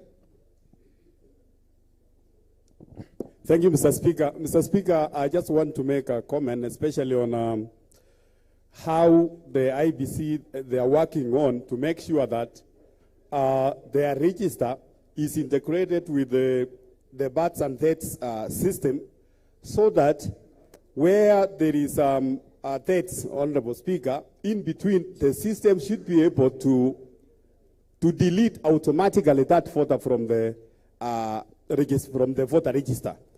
So I don't know if their systems, the IBC systems, are integrated together with that systems. Thank you, Mr. Speaker. Thank you, Parashina. Thank you, Mr. Speaker. Through you, I would like to just ask a simple question. You have really given directives on legislative issues, but the presentation of IBC, they have talked about the issue of budgets, or what they might want to be given to them. If we leave here without knowing that whatever they're asking was okay, based on the argument from our chair of budget, it means that up to now, IBC, they don't have enough allocation or money to carry out the election process, which for the public interest, a simple question is, those gadgets that are needed, anything that is needed before elections, is it available now for even the officers to be able to interact with the system or items for us to have a credible election? Thank you, Mr. Speaker. Thank you, Kombe. Don't go back to your elections, ask something else. Thank you, Mr. Speaker. Mr. Speaker, my question is a very simple one, but it's somehow confusing on the other hand. The possibility, Mr. Chairman, the possibility of a candidate getting 0 in his own polling station, that Mr. Speaker, is really disturbing me. It happened twice, and I don't know the cause of it happening twice. 2007 for and you 2017. For you? For me. You could have been the only voter and you spoil your vote. But we leave it to Yes, Posing. Posing. Yeah, thank you, Honorable Speaker, for seeing us at this end. I think you have a strong eyes, and we thank God for giving you those eyes. Speaker, can IEBC be present all the time? Honorable Speaker, the common mwananchi only hears, and particularly our voters, so that they can also be engaged in this voting process together. So that during the voting, they know some of these things which we are being taught now here. Only mwananchi can hear about IEBC during election, either by election or general election. I want to urge you, Speaker, and the chairman who is here, that can they continuously do civic education on the ground so that IEBC is not only known during election, and all these matters, we educate our Kenyans together so that our election even reduces to become a bit cheaper, Honorable Speaker, because of the suspicion reduces. When the Kenyans are aware of what they are supposed to do, suspicion reduces, and maybe the numbers that they are going to use to facilitate that election might reduce. Can IEBC engage people every time, Honorable Speaker? Mawade.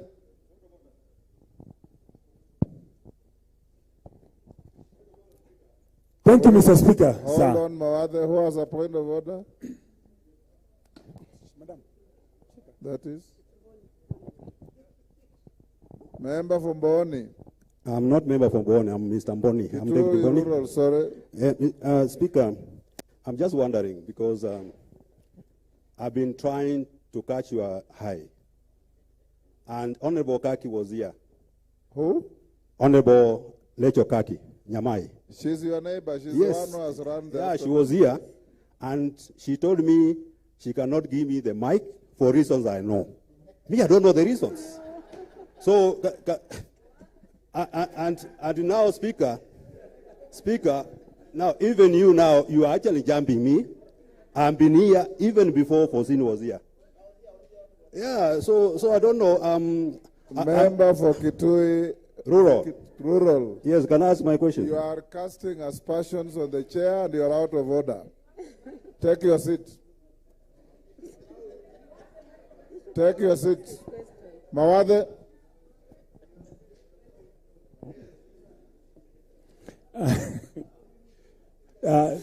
Thank you, Mr. Speaker. Protect me from the shouting around here in front of me. Your neighbor from... Thank you, Mr. Speaker. Mr. Speaker, to the IEBC, the voter registration that is currently going on, it's only happening at the headquarters of the constituency.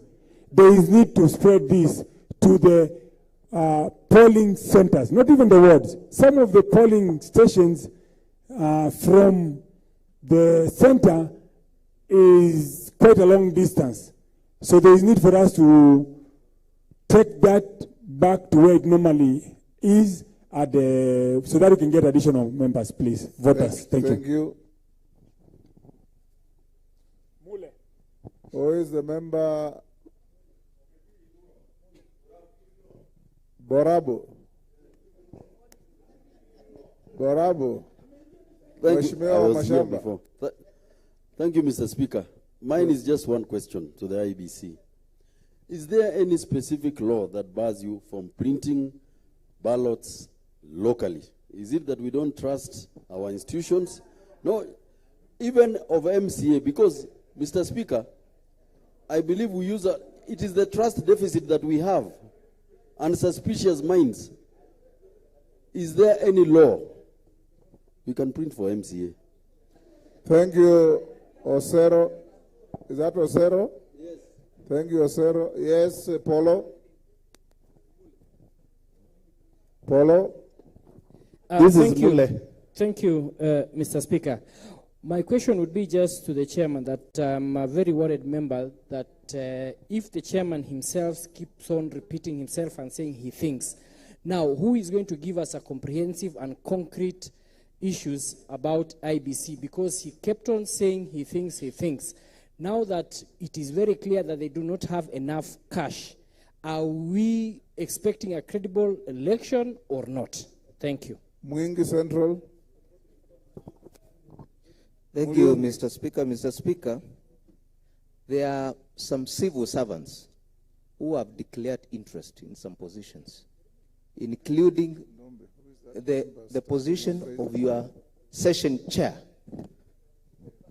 There are civil servants who are campaigning with the public resources. They go with GK vehicles, they go with county vehicles, with a lot of money. And that is against the code of conduct. You are supposed to resign 6 months before campaigning. So what is IBC doing about it? Thank you. Thank you. Member raising his hand. I can't see you clearly. Mr. Speaker, this is your truly Mule Stephen. Matungulu. Mr. Speaker, thank you for this opportunity, and I want to ask the IBC chair if he can explain to us why do you have delay or transfer of results from the polling station, transmission, with the current technology globally? What are they doing to make sure that Kenyans can finish their voting at 6 in the evening? Now by 9, we have results from polling station transmitted to Kenyans. Why, Mr. Speaker, this is very important, is to clear the suspicion which has battled us for the last 3-4 elections in this country and create confidence with Kenyans. Their votes are not tampered with the following day. If they clear that, I can assure you, Mr. Speaker, we'll have the most peaceful transition of election 2027. Chairman, can you now answer that? Who is that with the Tarabush? Betsimba.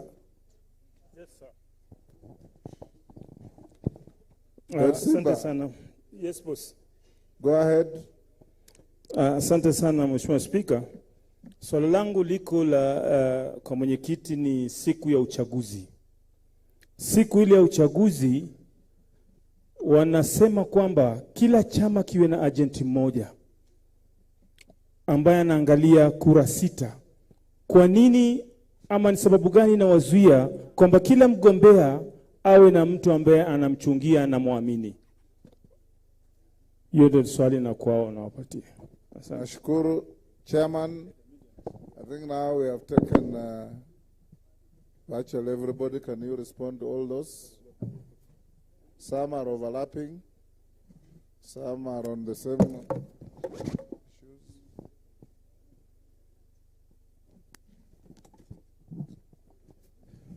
Thank you, Mr. Speaker.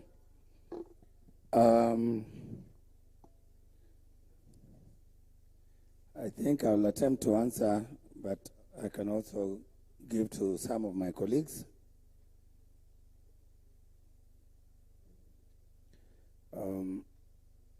Yes, okay. There was a question around the register, and I think that has been asked by Honorable Hassan. I think there is a process through which we handle the register. So at the moment, since we resumed the voter registration at the constituencies, then once we do the mass voter registration, we want to capture as much data as possible. And then, of course, going forward, there are those processes that are provided for in law. We will need to do the verification of data by the individual voters. We open that, that process is open. But also, the register goes through audit by a reputable firm, which will check now for us the register to ensure that we clean it properly. But more importantly, the register is a public document, and we publish the register. By the time you are going to your elections in Kamukunji constituency, for example, we have a register specific for Kamukunji. And that register, the one we publish in the Kenya Gazette, must match with what we have in the KIEMS kit, the Kenya Integrated Election Management System, the digital register that we will use during elections. And again, it's a consultative process that political parties need to be active players in it.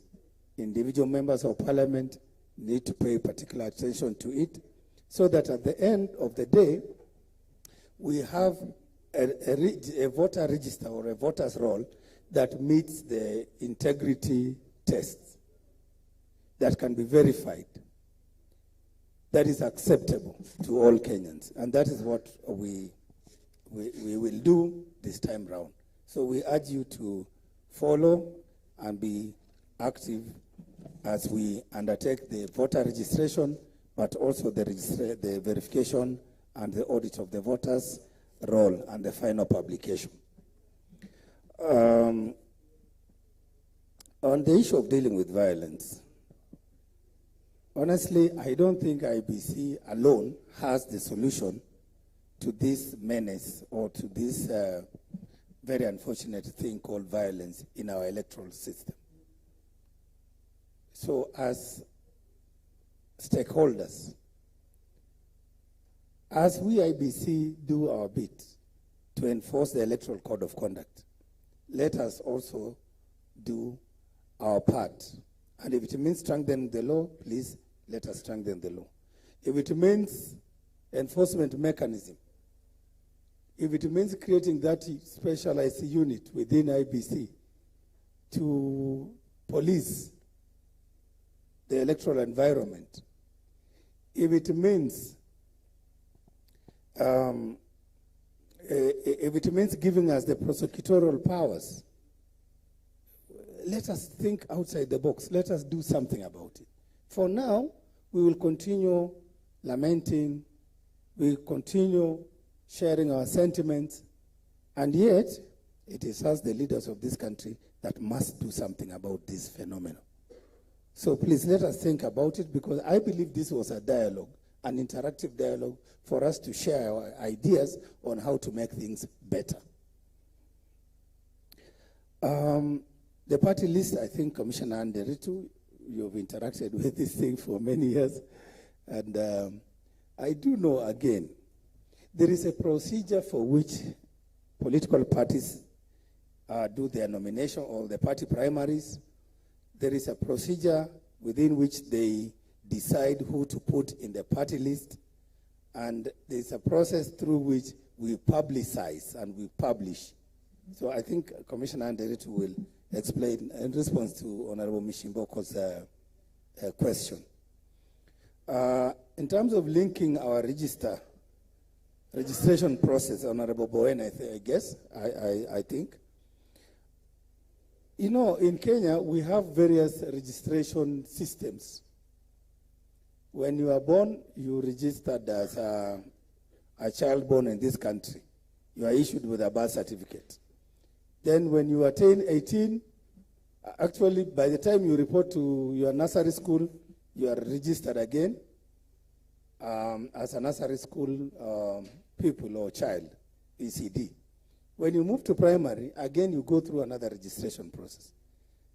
Junior secondary, senior secondary, all the way up to university.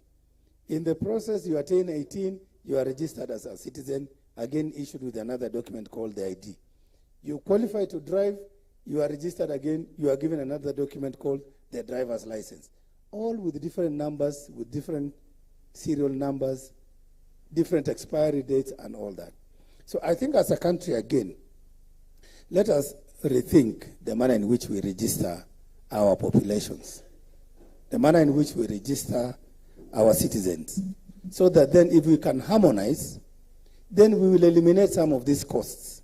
It's not that IBC we would like to spend taxpayers' money, especially given the constrained physical environment, on registering voters. If we can have a system, one system, that can guarantee us that by the time you attain the voting age, automatically you are registered as a voter in the country. And I think other countries have done it, and we can borrow from the best practices. But we need to harmonize that with the changes in law and, of course, practice. So at the moment, we are actually working on that MOU so that then our systems can read one another, so that we can share data. And of course, there are other systems as well. But if we harmonize that in terms of the legislation and practice, then we will eliminate those costs and the inconvenience around that and ensure integrity of the register.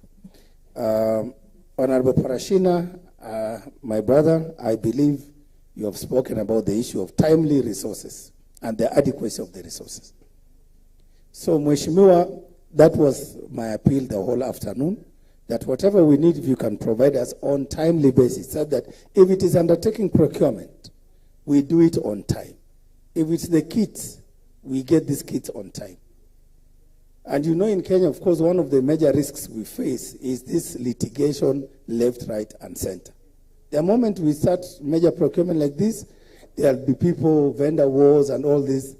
There's this whole ecosystem within the city, and these are the challenges we need to look at, even as we plan to provide funding and to support the Electoral Commission.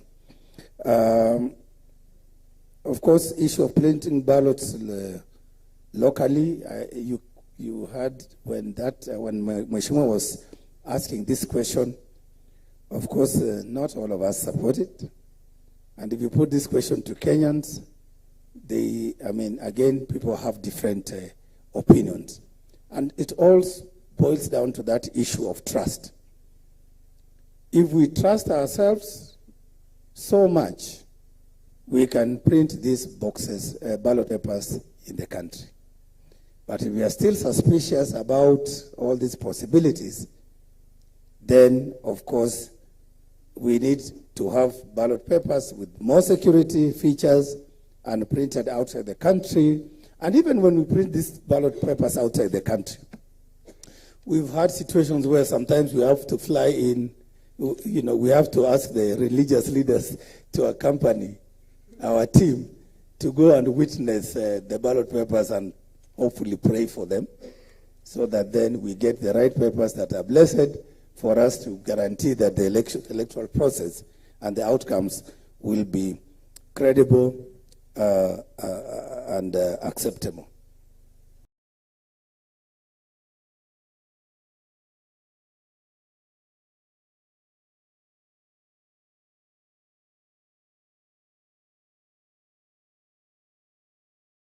So there's that issue which we must continue working. And sometimes trust, trust is not something you can walk to a supermarket and purchase. Trust is something that you build right from yourself, that you trust that being in this room, you are secure, you are safe, that going to eat the food we had over lunch or the tea we'll have after this session, that tea will be safe. It's more of an individual thing. And then it translates to a societal, to a community issue. In our constitution, in our institutions of governance such as IBC, then we can address a lot of these other challenges that arise, including the cost of elections. On the issue of civil servants campaigning using government vehicles, again, this issue it's against the law, and we all know it. Civil servants must start campaigning after they have resigned and they have made up their minds that they are now venturing into this political sphere. And they must abide by the laws. And I've had situations where some sitting members of parliament have come to our offices and raised these issues with us. But what I've always advised is that report to us in writing. We are a country, again, governed by the rule of law. We as IBC are also obligated to follow the Constitution, to follow the due process issues, to make sure then you don't just show up and complain without evidence, and then we go to Kitui or Turkana to look for somebody and take action on the basis of no evidence. So support us to report those incidences of electoral malpractices, including those ones perpetrated by civil servants. We need to bear in mind due process issues as we are also requested to deal with those issues. Issue of transmission of results, honestly, this issue, these commissioners are concerned, even for us internally. This is an issue we wake up every day to discuss with our secretariat. What is it that we can do differently to ensure that this time round, 2027, the result that there will be no delays, even for those ones that we are transmitting through online, through the electronic system, and that the physical forms, Form 34As, Bs, and all that, you know those forms because you have interacted with them before. How do we ensure that this system is harmonized so that we get these results as quickly as possible? We are working on it. We are thinking through. We are discussing with different service providers in terms of technology. And we will be briefing you of those decisions that we will have taken as a commission to just ensure that we improve on the systems insofar as result transmission is concerned. And if we call upon you to change some aspects of regulations or the law, please do assist us as well in order for the country to register an improvement in result management and transmission. Thank you very much. In case I've left any question out, I think my colleague Anderetu will respond, and then we can move forward. Thank you, Chairman. I think there are also a few other questions that Commissioner Talala and Mary Karen here can address, which were asked. Yeah, but let me respond to that one of our party list. The question was whether we usually verify the party list. The answer is yes. Party lists are submitted as closed party lists. The question was, why do you allow party lists that don't reflect what the law says? PWDs, you end up with somebody who is not a PWD. Yeah. Gender issues, is probably a woman to take the slot, you end up with a man. That is what Ms. Shimbogo asked. Okay. In terms of responsiveness of the party list, I think we look at all the requirements of a party list against the law. For disability, you must produce a card from the what do you call that organization? National Council of Persons with Disability. There must be a card proving that you are a person with disability. And we have no reason to doubt another public institution when a card is produced in terms of processing of party list. And then somebody indicates, and Honorable Speaker, you know, we don't invite people to see them, whether they are disabled or not. We rely on the documentation that has been provided by the relevant government institution. In terms of gender, I have no recollection where a man has been representing a woman. Right now, Mr. Speaker, I don't want to mention names. Right now it is happening. There are people even nominated as a youth, and somebody above 40 years. First of all, in fact, Mr. Speaker, whatever I've said is happening now, and we have those people. So what we are asking, whether you will have other measures or other mechanism to ensure that you give the right persons according to the category they've been nominated for. Because if you're just going to be relying on the papers and you know how Kenyans are, then we are losing up. I think it's upon also any person who actually immediately after nomination who can raise to the commission, because it should be cancelled. Really, a man cannot represent a woman, and I agree with you, we rely on documentation majority of the time, where somebody has indicated is female, and their ID also, for some reason, indicate then he's female. That is fraud. And fraud can only be detected when a person now appears. And the same case applies for the person with disability. If he tells us he's disabled and he has all the relevant documents, I think the members of public like yourself, Mheshimiwa, if you notify us, I think it should be cancelled. Nobody should.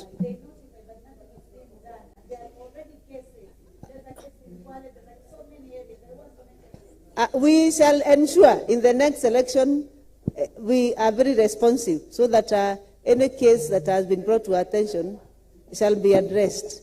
Yeah, but I don't think, is there an active case? Yes, Mule, what is it?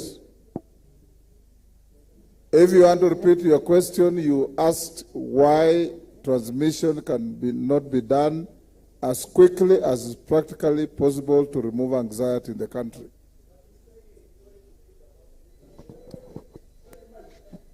Don't give him the mic. I've rephrased his question. Chairman. Okay. Take your seat, Mule. Can I finish? Finish. Yeah, by saying some of the names, genuinely, some of them is mistakes. Because parties indicate they are not able to tell whether somebody is male or female, because the names are very Senator Tanisha. So, and the party has just indicated as female. So the commission... And it is very simple. If a right has been given to youths, nobody has a right to take it from them if he's an adult. Yeah, verification. Hold on. If it's a slot for a woman, same thing. Yeah. What I expect you to do is to say, let this be work in progress. Yeah. In the next elections, you have field officers up to the constituency. Yes. If somebody is nominated from Wenje's constituency, you have capacity within less than 3 hours to check to confirm whether that person is a man or a woman, a youth or a PWD, and so on and so forth. So these are field reports to which you can respond by making them better, instead of defending the status quo. No, I'm not defending, and I thank you so much, Speaker. I'm not defending. I'm saying in the next election, we shall be thorough in terms of verification. Yeah. Yeah. And if those transgressions were done in the last elections, you are not the commissioners, although you have perpetual succession in terms of secretariat. Yeah, we have... but ensure that these things are not repeated. Sure. Yes, sir. The last question I wanted to address is the Honorable Hassan from Kamukunji, who was saying that your voters remain static at 128,000 and about 90 votes. I want to tell you 90,000 is 70%. And if you look at the last voter turnout, it was about 64%. So it's very good turnout.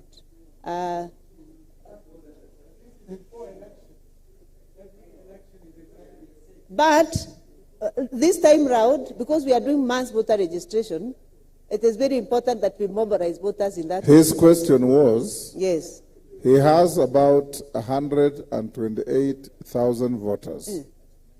But for the last 3 elections or so, there is a constant graph of a turnout of just about 90,000. Yeah.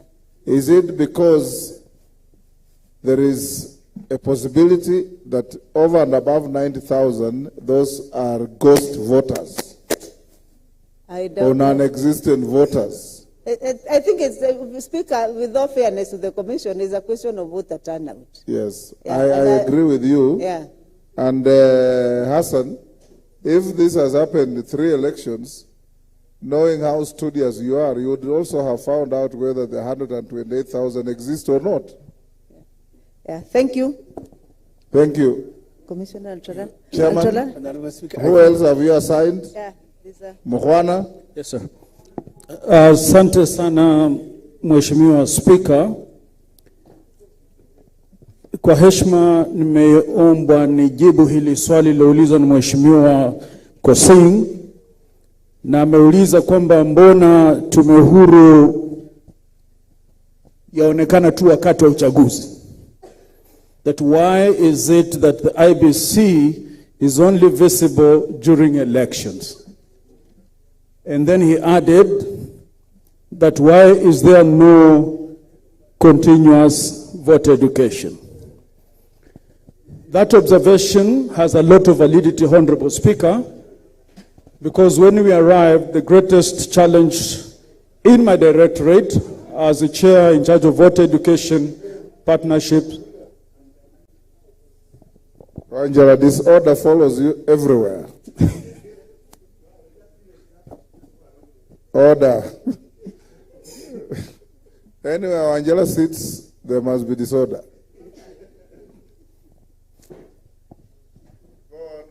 Thank you, sir.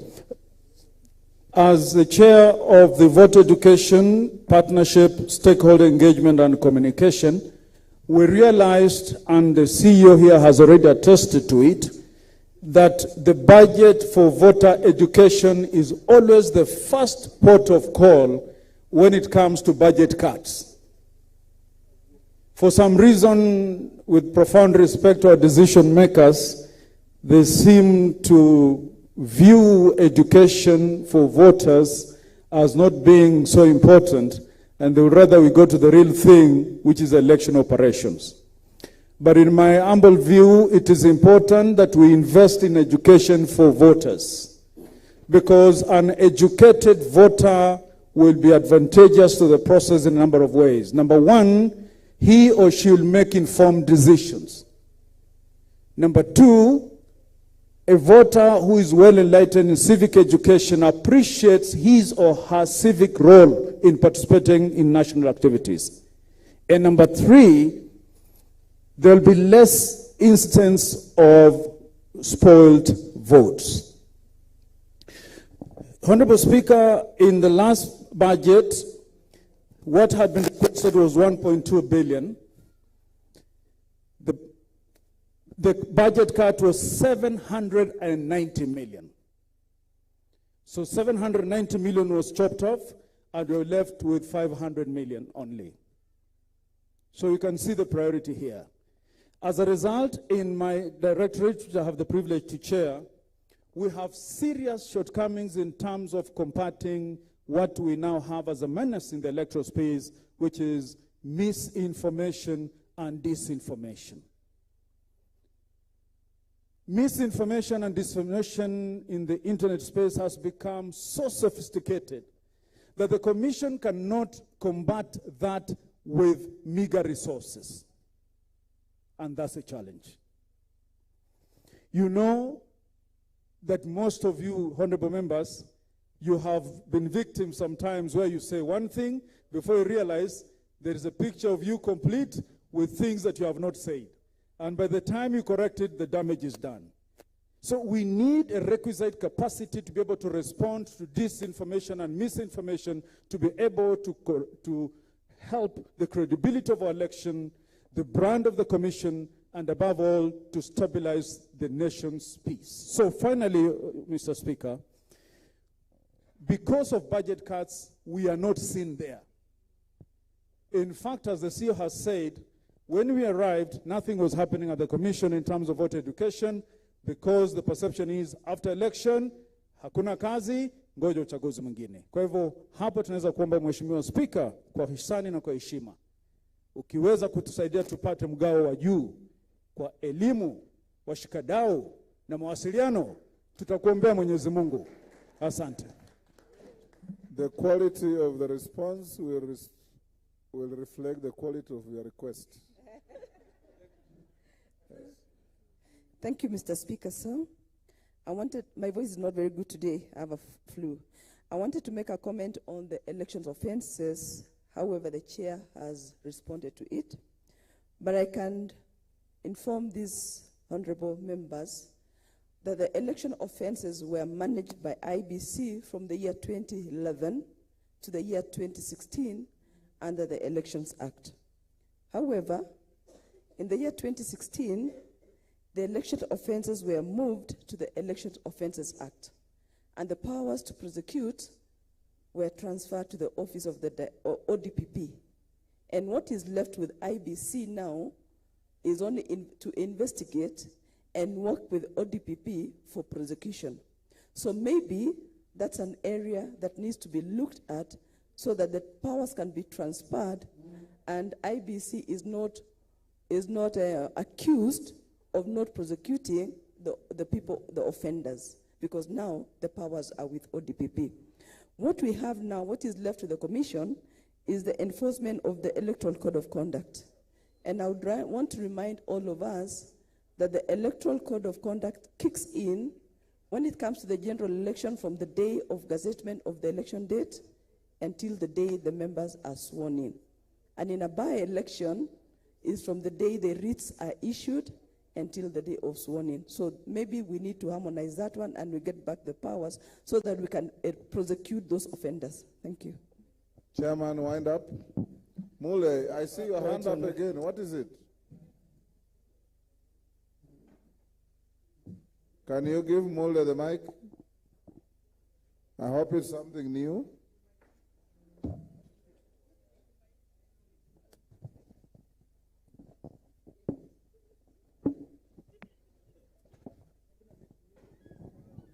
Thank you, Mr. Speaker, for this opportunity. Mr. Speaker, I'm most satisfied with the answer the chairman has given regarding transmission.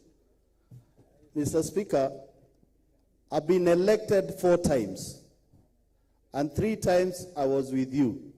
Mr. Speaker, I just want to tell the chairman, by the time I leave my house to go to the IBC tallying center, because I have agents in every polling station, I already am aware of the numbers I've won with.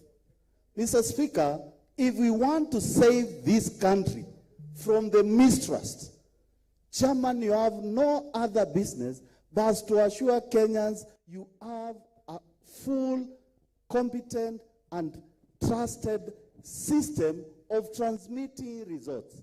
For example, Mr. Speaker, if results are counted from 6 in the evening, by exactly 8, Mr. Speaker, the chair of IBC, through his officers who are in every polling station in this country, should have a mechanism to transmit those results to the commission, and the results can be verified by them.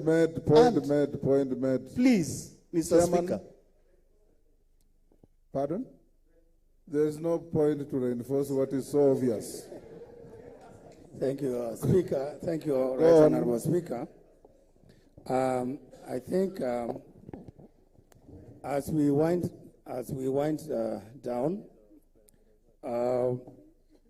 we have. Mr. Speaker, sir. I think Mr. Speaker. I'm sorry, but my question was not answered concerning the agents during the voting day. Yes. Huyo mheshimiwa aliuliza bwana mwenyekiti kwamba masharti yenu na sheria zenu zinasema kila chama iwe na wakala mmoja katika kila polling station. Yeye anauliza kwa nini hamkubali kila mgombeaji awe na wakala wake wa kulinda na kutetea kura zake. Thank you, Honorable Speaker. I will defer that to our Vice Chair to answer very quickly on but I believe party agents, I don't think we have any big restrictions, but for the orderly conduct of elections, we also need to regulate because there are limited spaces, but yeah, you can. Honorable Speaker, honorable members, I was going Hold to on, Vice Chair. Sunguli, I don't see anything out of order.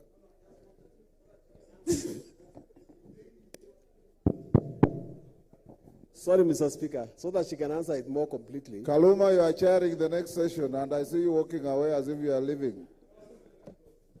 Okay. Sometimes, Mr. Speaker, it is insisted that we have one agent per coalition. And there are areas where the same coalition has two candidates. It happened to me sometimes back that the URP and the TNA were in the same coalition. I was in TNA, but only URP was allowed to have an agent. So how do you reconcile the fact that agents are not personalized? I think the most rational thing is that the candidate on the ballot paper should have their agent. And that other thing is actually democratic fiction. It cannot happen. It should not happen. Thank you, Honorable Speaker and honorable members, my chairman. I was actually going to leave here sick today, not having had the chance to speak. When everybody has spoken from the commission. So allow me to just comment on the question that the honorable has just asked. And I will say this, Honorable Speaker. As a commission, we have been deliberating on so many issues. And on this one, number one, we all understand where elections take place. The polling stations are mainly primary schools. Now you can imagine a situation where we have 34 or 36 candidates, and where each and every candidate must have an agent inside the polling station. However, this is not to say that it is not possible. I want to request that in the spirit of the voter education and stakeholder engagement, Honorable Speaker, together with your team, you are our first client, and we will sit down to ensure anything to do with the elections, we will come up with the best and enhanced systems and policies. On the issue of result transmissions, the chair clearly indicated. But allow me to just say that number one, currently, as per the Constitution, and you are the people to tell us if we are not maybe telling the truth, the law is binding us to our elections being manual. By that I mean, yes, by the time you are leaving your polling station or your constituency, as a member of parliament, you already know the results. The law says that RO must physically deliver the form to the tallying center. We all know the challenges of logistics in our constituencies and counties. So not unless we change the laws, which I believe you are here to support us, we will always be the last to announce, even if everybody knows who is the winner. The other thing is the issue of counting. Professor here, our elder, I am in the committee of ICT, and all of us led by the chairman. We have ideas, we have innovations on how we can improve technology to transmit and count results. When the time is right, we shall come back and have that conversation. Now I will not go home sick. Asanteni sana. You know, Honorable Mule comes from a physically small, nearly urban constituency.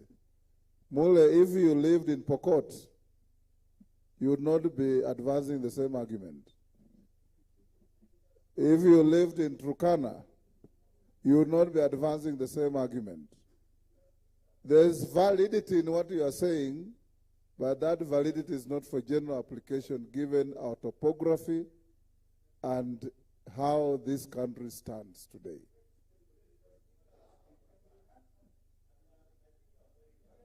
And you remember even last elections, is KJ here. You remember we were told there are certain areas where we have no even 3G network. Yes. Like Lamu East. Yes, Mule. I'm not defending anything. I'm simply telling you that your argument cannot be for general application. We go to Pokot and see the difference. Yes, Nicholas Gikor. Mule, surrender the mic to Nicholas. You already made your point. Mr. Speaker, with all due respect, this country, as we speak right now, there is a fairly cover of transmission through Safaricom in the entire republic. What I'm just asking, Mr. Speaker, the areas which have challenges, the IBC should map them out, and the areas which are fully covered should be put in an exercise whereby we can have full transmission of results. Mole, you know the law is very clear. IBC has no authority to announce the outcome of results until and unless they have received all the poll results from all polling centers, whether it's in a ward or in a constituency or in a county seat or at the national level. Yes, Nicholas. Mr. Speaker, it is good for the members to talk on point of information. We can't generalize this country the way the honorable member is saying that the network is everywhere. I'm a member of parliament for Turkana East. In Turkana East, it is only a quarter of the constituency which is covered by Safaricom network. So when you generalize and say that the submission of result must be done in the entire country at the same time, are we really trying to be fair? Because in my constituency, it takes 2 days or 3 days for some result to reach the tallying center. And somebody here is just saying, we just transmit the result, you work from your house, then the result, you meet with the result at the tallying center. It is not possible in some areas in this country. It cannot work. And even in my constituency, we use the helicopter to go and help some areas to bring the result. Rueda.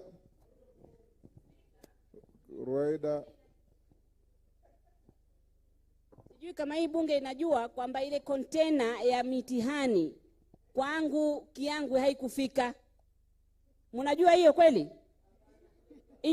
Sehemu zingine the ground is different. Njoo speaker, mimi naomba hawa ambao hawajui kule kwetu kunakaa vipi, walete waje waone kumekaa vipi. Elachi.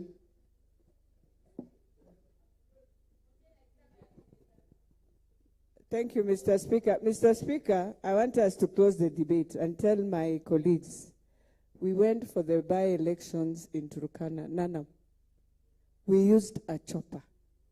And yet, we went 230 kilometers to leave one ward to go to another ward. So let us stop that debate. Let us move on if we want to do the next session.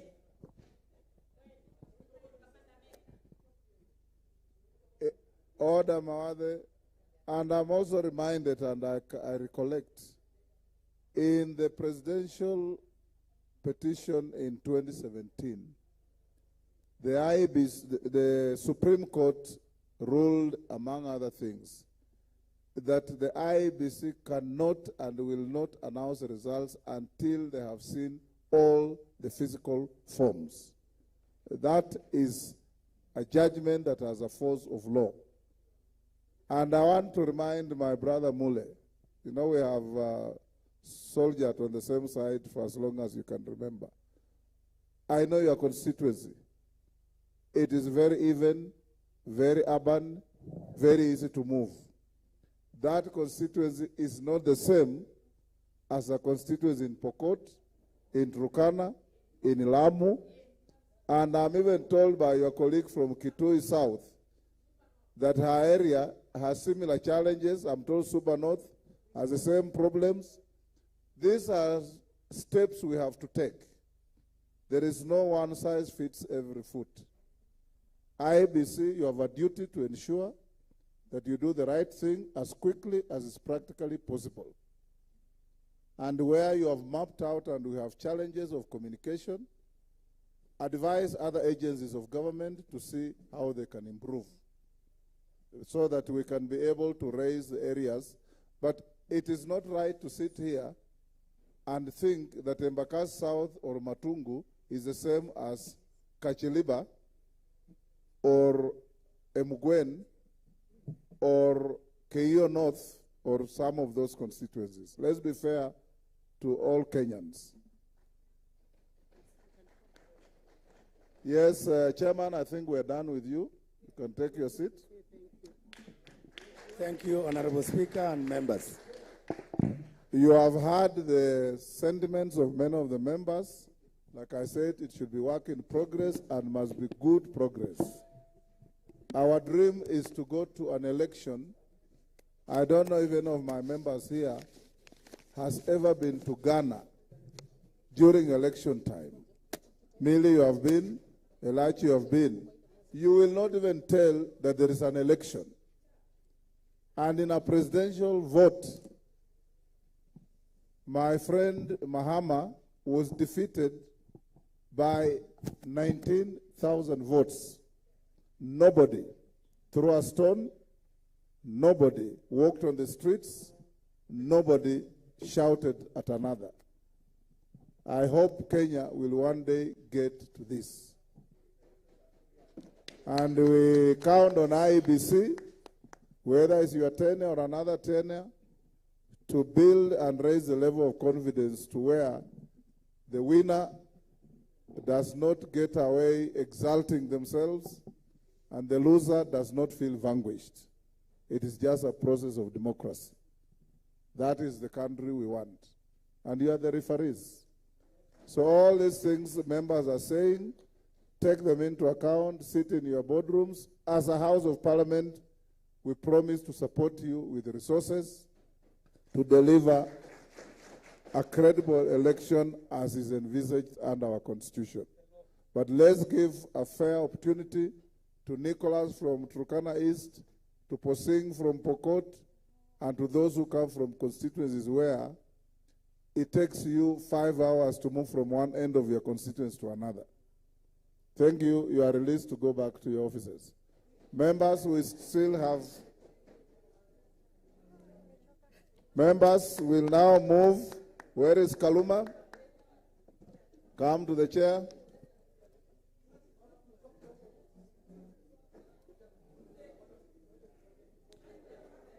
Honorable members, order. IBC will leave quietly.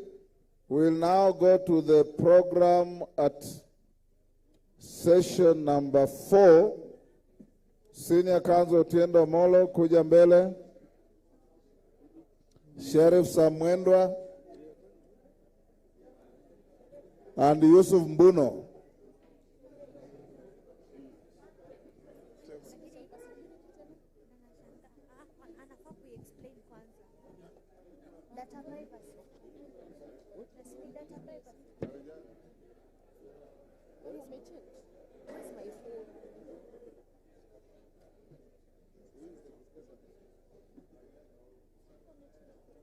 Honorable members, take your seats.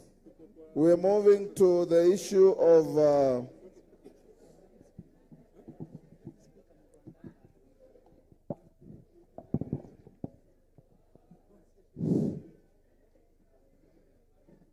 Honorable members, Mishi, order. Members, we are not done yet. Take your seats.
The presentation is going to be made by Dr. Bright Gamel.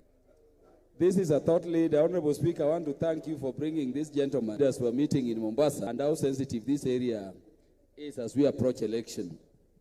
Dr. Bright Gameli Maudo is a pioneering cybersecurity and blockchain intelligence leader focused on shaping Africa's technology landscape.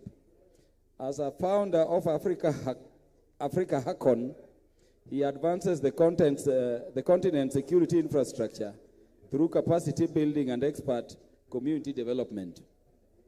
Dr. Bright Gameli holds a PhD in IT, convergence, and application engineering with information security specialization from Pukyong National University, South Korea. Dr. Muador serves on the prestigious advisory board, including EC Council Global, CyberSafe Foundation, and USIU ICT board.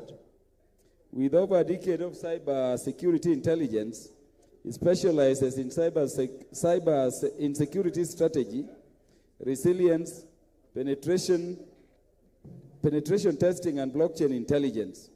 A seasoned speaker at 417 Plus technology conferences, he has worked with organizations like Dimension Data, NTT, and Cellulant, implementing cutting-edge security systems to safeguard critical business environments.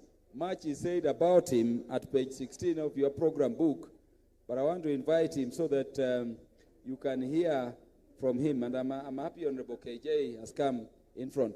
Dr. Bright Gameli. Yeah, you can proceed.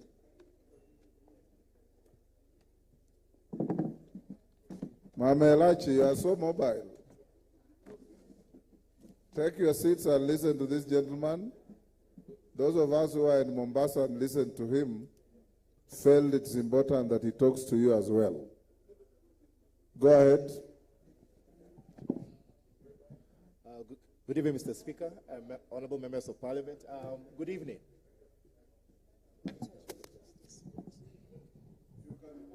Yeah, I'll be typing a lot.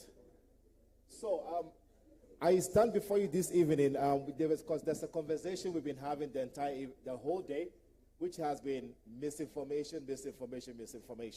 And now tonight, I want to be able to show you some of the things we've been discussing. Some of them are not even real. How are people going to fake a lot of things in 2027? So I think I'm going to change my presentation a little bit to focus on technology, AI, and how some things can be changed without you knowing. These glasses that I have here is actually AI powered. So I'm able to record anything and everything as I'm walking around. And I can actually just duplicate everything you say. For now, I'll take it off, but I want to show you a video. If you look at this video right here, you cannot tell which is fake and which is real. If I had enough time, I could have duplicated anybody's face and voice just because of 10 or 15 seconds of them presenting. So the top one is a real one, the bottom one is fake. And in the age of AI and also cybersecurity, and when election is coming, we need to be able to actually be able to distinguish what is real and what is fake. I wish IEBC was here to be able to actually see some of the tools that we can use as citizens, or even you yourselves, to be able to actually make sure that we don't have fake videos actually that is going.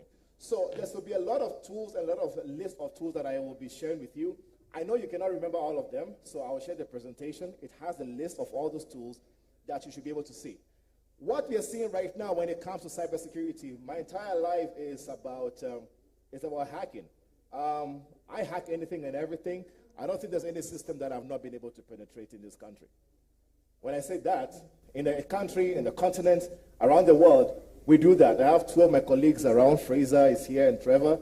We have a bunch of people that we even infiltrate some Telegram groups in Kenya who try to hack government systems. We report them, by the way. We religiously report them to the various departments, and they're trying to do that. Some of them are doing this to be able to disarm what you have, to disarm systems that we have. And people are going to be doing that. Oh, something that was not mentioned about me, I'm a senior technology advisor to Honorable Attorney General of Kenya. So I try to be able to actually help to see how can we use technology to be able to do things. Currently, if I ask a few questions right now, please raise your hands if you've used the same passwords multiple times. Okay? Raise your hand if you have connected to a fake wireless network before and you don't even sure. If you check your phones right now, there's a new wireless I have introduced into the room called LN Resort, but with a dot. Majority of you will connect to the fake one because that will be the free version. That's the one that will serve your internet. That's the one you're going to connect to. But the thing is, if you connect to the fake one, I can see everything you do. Right now it's broadcasting with this phone. So I can see people are joining even. They don't even know. And if I was to be very malicious, I would disconnect you from original Wi-Fi, connect you to the fake one, and you will actually have no idea that you're actually getting connected to a fake Wi-Fi. This is very easy. My phone is very easy to do. There are much better resources that can be able to do this. And I'm going to show you a few of them. So, also the thing is we click on links in the emails every time. How do we able to tell if a link has any fake details?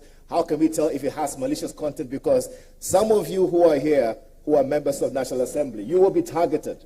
Somebody will send a fake email to your secretaries. Somebody will send a fake email to your department because they want to hack you, take over your emails, and send emails as you. Oh, by the way, it's very easy for me to impersonate you to her, and it will come as you. Can we try that? Please, I like volunteers. So I'm going to take your Gmail. I'll force an email from you whilst you're seated here. I'll let you say anything, and it will go to anybody here. Can we try that? Yes. Okay, great. I love such things. So, some of the things we post online and some software that we get to update all the time. So the landscape we are looking at right now is changing, meaning we need to be able to actually look at security we need to take security very seriously. AI is being used for various good things, and some of the things that we've talked about this evening, about election collection, being able to analyze data, or there are so many AI tools that can be able to analyze data faster. So I hope that in the age of AI, we should be able to analyze data way faster than the previous elections, be able to use AI to be able to get the right details out, but also cyber criminals are using AI to be able to do a lot of fake things.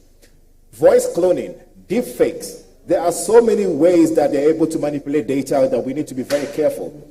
So we'll see how do we tell documents that are fake. Are they real? What websites can we go to? Like I said, I'll give you all the list of the websites because I know you can't remember them, and see how to be able to do that. There's a person who actually sent $35 million to the fake bank account because the CEO, he got an email saying, could we please check, we're doing an acquisition of a company. These are the bank accounts. He said, no, can you get on a Zoom call as the CEO or the COO? I want to verify if this is actually you. He was the only real person on that call. So even a Zoom call can have fake people, and you cannot really tell if it's them. Are we together? And he sent 35 million. It took 5 days for him to realize that actually happened. The movie G20 was actually showing exactly how AI has been used in political propaganda. So it's on Netflix. Take a look at that movie. It will give you a very good detail as people who are in Parliament to be able to look at that. U.S. Secretary of State Marco Rubio was actually impersonated some time back the similar way. One of the ways people are going to try to actually hack you or manipulate data about you. Names. Both names can be used to be able to actually fetch information. We leave so much data online that we don't even know. And today I'm going to show you some of the ways you can do research about yourself. Honorable Gladys Boss, you need to be able to find out where has the picture been used. You don't know if somebody is trying to actually write something negative about you, but you have no idea your picture has been used on that page. Right? They're waiting for the right time during elections before they bring it out and say, hey, she said A, B, C, D, and it was never you. So I'm going to show you some of the tools to find out where have your picture been used. And if you have time, I would like you to do it yourself even right now. So we have IP addresses, we have your browser fingerprint. We are always accepting those cookies. What does the cookies do? Does anybody know? The cookies that you accept all the time, you don't have to, by the way, is basically trying to make sure they are using the moment of your browsing. So let me give a typical example. You go to Jumia. You are trying to shop for food or for, say, bananas every now and then for your restaurant. So the cookies that you've accepted is harnessing every detail of your browsing moment.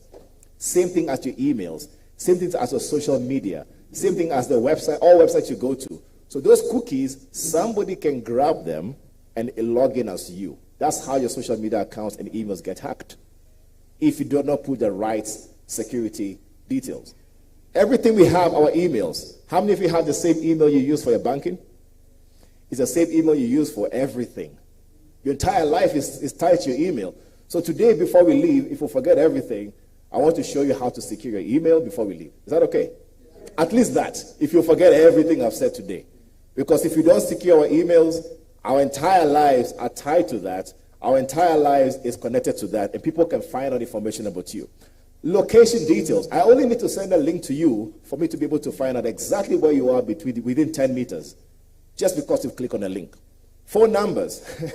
It can be grabbed from anywhere. And I'm going to show you, there's a Telegram group that harnesses every single information about Kenyans. Just type Kenya. I did the experiment. I've done it for you, so I'll show you. I put Kenya, and I was able to grab information. Third-party applications. All these loan apps that we've been having in Kenya. You log in, you give them access to your what? Your phone book. You give them access to your SMSs. You give them access to your call log. Do you know do you know what they collect from there? Can I show you? Let me show you one of the data that is there. So I took, one company decided to collect data about people in Kenya. So let's pick any number. Any number from here? Right. No, I mean one of the numbers from this list. 162, thank you. 162 has one device, and if you look into the device, we can actually see the SMSs they have been collecting from the person's phone. They collect that information to be able to try to actually see how many times have you been calling somebody, what text do you send out, who do you text a lot. And this is just text messages. I've not even formatted it properly, but you can see details of what people have been sending. So when it comes to data protection, we need to take a lot of legal action against such companies. All right? And this is just one. So how many other companies are picking information from us with these various apps that we give them access to? Your telemetry, your basic date of birth, and your facial recognition, I'm going to show you how that works. So I'll go through a live demonstration to just show you exactly how a hacker thinks, how they work, how they manipulate your details, and how can you protect yourself. Is that okay? So I'll try to go as slow as possible, and the tool list, I'll give it to you as well. So the first thing any hacker wants to do is to be able to use Google. If I say site KE, and I say file type XLS, and I put, say, salary, this basically says, go to every .ke website. I want every Excel sheet that has the word salary in it. Are we together? This is basic. This is the basic of basics. So if I click on this, the Kisii County budget is somewhere deep-rooted on the website. However, this command allows me to be able to download that, and this typically has people's salary details. Hello? There are faster ways to do this. This is the basics of them. So you basically can go into websites deep-rooted and find out what data is hiding behind something. To them, they're hiding it. To you, you can use Google to get this information. But my most important thing is to find out exactly details about organizations. What is leaking? There is something we call a stealer log, a stealer malware. Stealer malware has been infecting you for so long you have no idea. Let me explain. Stealer malware has been going on that when you go to some website and it asks you to put your username and password, it extracts that password and stores it somewhere. And they sell it to people in the dark web, in the deep web, these days in Telegram groups, where they steal your data. Can we check for some of them? I'd like us to volunteer companies in Kenya. Is that okay? So the first thing they want to do is to basically find out some of those details is they go to a tool like this. So for example, if I want to fetch every email for who? Let's give a company, a website, even let's say IEBC, right? It's .or.ke. Okay? If I go to iebc.or.ke, this tool in the next few seconds will tell me every single email that exists on the internet. So I can collect them. They all become targets for me. If I want to hack them ideally, I'm wearing the hat of a hacker right now. I will target every single person because the more, if I send all that data to them, at least one person is going to click on that link.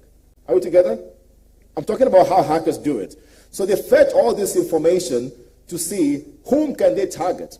However, there are tools you can use to be able to find out who's a CEO, what positions the people hold in that organization. Are we together? If I was to go to something like, say, there's a possibility there's a possibility that the same emails could have leakages. So you remember the Stealer malware that I told you about? Hello? It could have been affecting them. So some people who have gone to ibc.com, for example, let me see, their passwords could be leaking. So a few people who have gone there, somebody's password is this, and their password is what? K7 at 7, right? If I go on, we can see a lot more of people whose passwords. And analyzing this, I can see exactly how the website has been constructed, what files exist on the website. If I go a bit technical, you can now see the structure of the website. Again, these are basics of things that we get to see. So it's not their fault, it's their computer that they have been using that has been hacked or they have been able to see. So their details here has to be cleaned up from the website. Can we continue? Great. That is one place. The other place is if I go to a place like this website. Can I get another company? Pardon? Let's go. Safaricom. Safaricom is boring. There's too many details about them. Let's say KPLC. Right? Let's go to KPLC, for example. Some people ask KPLC or third parties who are logging it as KPLC can have the data leaking. So hackers use such website, but it doesn't cost too much to get this website. Where you're seeing employees, third parties, but customers, there are 28,000 accounts that are leaking.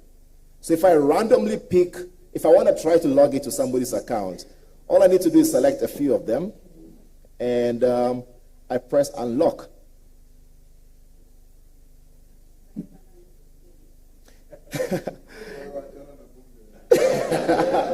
So this basically shows you Kipsang Jesse has a password, Rack Stacy or something like that. Oh wait, but this is nothing confidential. This is publicly available. I can get it through many other means without paying for it. When I have such information, I need to find out what can they get about you as a person from a personal perspective. So there are tools to be able to do this. Can I borrow a Gmail account? Any Gmail? This is the point nobody shares the Gmail for me. Yes. Yes, please share. Pardon? K-O-S-G-E-Y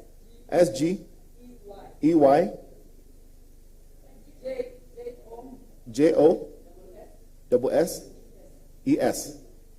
Like that. Okay. Any other person? Any other Gmail? Sure.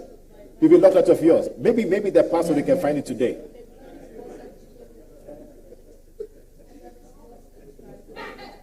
Like that. Okay. So if I pick this email, hello, there's a free website called Have I Been Pwned. You can go to this website to see if there's a possibility that your third-party company that has been hacked has been breached. So Gladys Boss, your password that you've used somewhere, there are 8 companies that have used this, that have been breached, and they have the password leaking out there. You want to see it? Okay, we can see. Maybe that one of the passwords could be yours. I will not have to show all of them, but I can download for you the details and share with you after this. So if I go to this website, it's a tool that we have paid for. That password is somewhere here. Let's look for one of it, and it could be that. Let me make it bigger. That was the password they used on one of their portals. Here.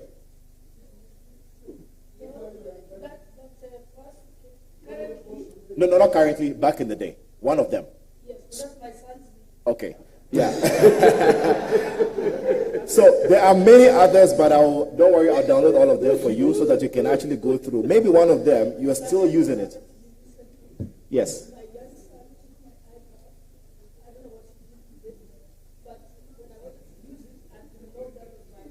Yes.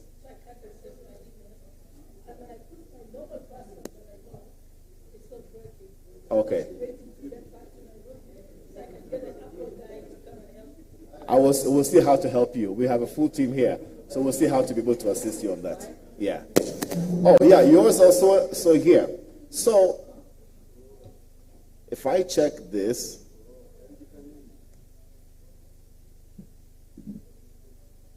yep, it's part of a few databases. In 2023, when that company was hacked, the password was that. Yeah. And there are many others. But you know, I want to find out details of exactly who are you before I even try to impersonate you. I can try to find out details about you. By the way, there are many tools to be able to do this. When I want to map out whatever I can get from just your Gmail, there's a way to be able to map it, and I'll show you how it is. This, I will not show your Airbnb staycations. I will not show that, don't worry. Otherwise, this tool can tell you where you have been, where you have commented on, places you've been, and then also what are the activities that I can fetch from your email, right? The details of your email is what I need to be able to use to see how can I impersonate you. So hackers do these things and automatically fetch that information, how to put it together, and then be able to actually get to know what they can use against you. So we will run this. It's taking some time.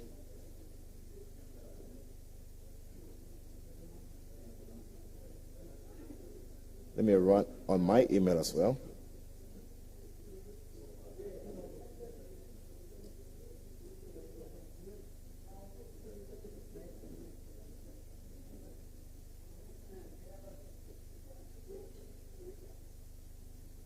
Okay, as that is getting to work, let's see, there is one place you can actually get to see where has my picture been used. So we call this reverse image search. There's a lady in Kenya who woke up one day and was getting a lot of messages as to how much to escort me for 3 hours, for 2 hours. He's just like, wait, what? Only to realize that the ex-boyfriend shared a picture on an escort website saying people who are coming to Kenya should get escort services. You all know what that means. So we had to do a reverse image search to find out where has her pictures been used. So this is one place.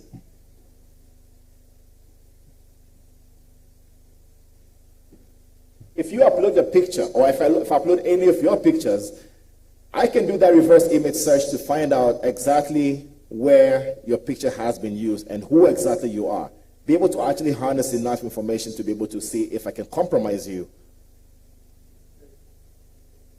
So I'll use this. So it's a very important website you take. It's called pimeyes.com. I'll leave it in the list so you can actually try it out. Public? Pardon? Public Wi-Fi. Oh, I'm about to get to public Wi-Fi and how I can count the number of people in this room with one command. Because of your watches and your phones. I'll show you. I don't know why this is not showing, but this. So you see, this does a reverse image search to be able to show you everything in this room, right? So it's good to be able to do this exercise. You want to know who's talking about you, who is impersonating you, and you can submit it for deletion. Hello? A lot of you have a lot of history on the internet. Nobody should be able to, it's fake. They impersonate you, they talk about you, and it's not real. You can actually submit that to Google for deletion. Are we together? And some of the personal information about your phone numbers, you can use a few websites, and I'll list them for you. There's one called Join Delete Me. I'll put them on a list so you don't have to remember them. There's another one called Optory. And the last one is called Incogni. You can submit your name and details that you find. They'll do an analysis and you pay a few dollars and they'll be able to submit that to the Google and the Facebooks and everything to remove those information about you. Hello? Because as the kind of work that you do in the space you live in, there's too much negative information and there's a lot of misinformation. And coming elections, there's going to be a spread of all of this. When you're trying to see all of this information, I really wonder why this is not showing.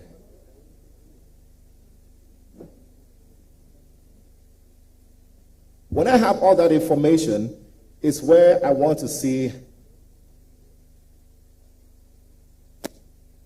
how can somebody send an email from one person to the other. It's a lot of impersonation that happens. And I have seen this happen in South Korea, where I schooled some time back. A CEO was being impersonated, and they had to go to court and do a whole lot of forensic investigation to realize that it was never him who sent that email. So people can actually impersonate you very easily. That is taking some time. So I'll pick this information from here.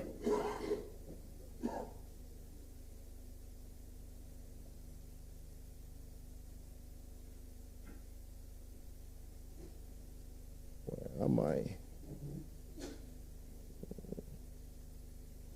And I will say, basically, send an email from you to I have an email that I want to use for this experiment so that everybody can see, so that you can also take a look at that. I'm sending it to myself, and let's put a subject. Subject is dinner time. Okay? Parliament on crime. Kindly know that we are watching you. Another way could be that I send an email from you, but every time I reply, Honorable Gladys Boss will be the one to get it. Okay? Think about that in a case scenario of, say, finance. Finance send an email, but every time they're responding to the hacker or the scammers. So they're always sending details to the wrong person, and then they send it happened in Kenya. They almost lost 15 million. Said, oh, this is the new invoice. So they pay to the wrong bank account. That has been going on for so long. There's actually a billionaire in Kenya who lost £1 million right here in Kenya because of such a thing. So I can now force an email, say, it came from you. However, I am the receiver. But when I want to reply, it goes to who? Exactly. Subject is invoice.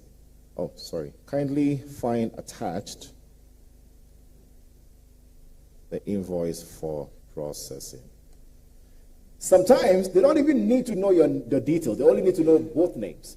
So they're trying to make, because somebody gets triggered when they see the two names, right? So they want to see, how can I put the two names in an email that can make it easy for somebody to actually open the email. So here, I can say, maybe, what email, how does your name show on your email? Just Gladys Boss. Okay, so say, okay.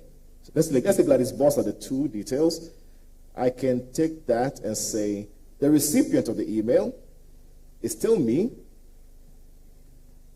but the name is just written Gladys Boss. Subject of the email is deal done. Just consider it done. Right? So, hoping that everything works, because sometimes things will work off stage. And when they get on stage, they fail. So I'm going to open this Zit Night Owl. Some might go to spam because I'm doing it pretty fast. And as you can see, oh, that came in. Parliament on crime. But it was not you. You're checking your outbox. It's not there. No. Unless I reply to this.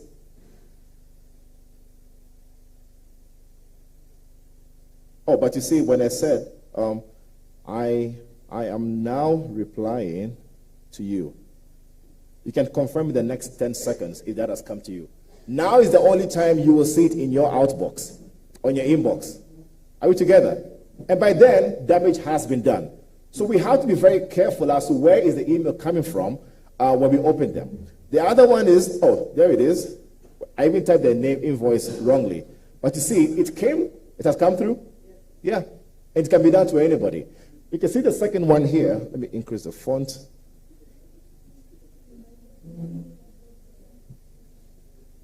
Yeah, so I sent an email. I forced an email from him. It's an email spoofing. It's a very simple tool that we wrote. This invoice, look at it. It says, kindly find attached. Please pay attention to this. If you click on this drop down here, it shows you what? The reply to. Can we see? So it's not going back to you. It's going to her email. Yeah, she can. So if I click on this, Yeah, currently she's logged out. So when I click reply, it's now going to your email. And this happens a lot, especially when it comes to finance, sales, and HR. Those are the departments that get spoofed. Are we together? Last one is just to show the name Gladys Boss. See, if you see deal done, you'll think everything is real, right? So you open it, and the first thing you see is a picture. Let me tell you something. Let's go to iebc.or.ke. Do you think everything you're seeing here is real? It's real, right? I mean, we can browse the website. I mean, it's a normal IEBC website, right? Okay. In the next 10 seconds, I should be able to put one command, and because I want to fake that detail, I can try to edit the page.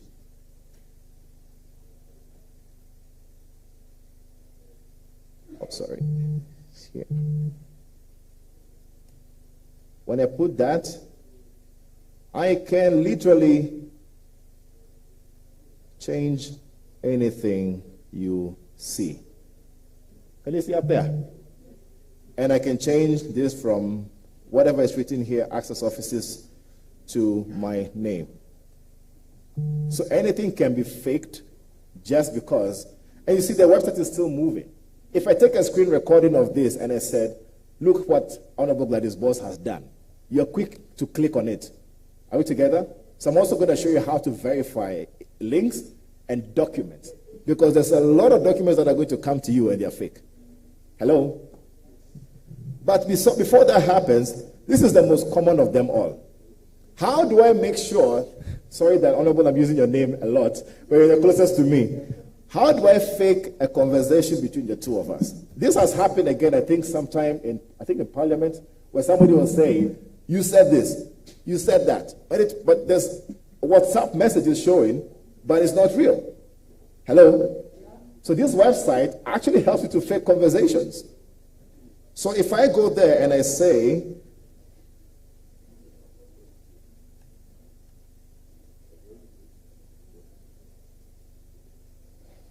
has said, deal done, and I even put a picture of you, it shows like that. But I can go to person 2 saying, I will be there on time. I want to mark it as read, and I add that. And I can do the back and forth. I can even change the battery time. I can change the time when this conversation was had. So we say the conversation happened at what? 10:04 p.m. And then we download such things that we post on social media and we believe it's real. It's fake. So how do we verify pictures, documents, and all of those things if they're fake?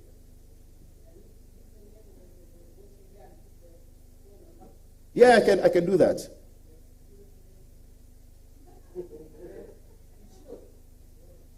That's my number. Anybody can fake anything. Oh, this is just WhatsApp. SMS is there. Instagram is there. Facebook is there. All of them are all here. TikTok. And everybody's believing those details.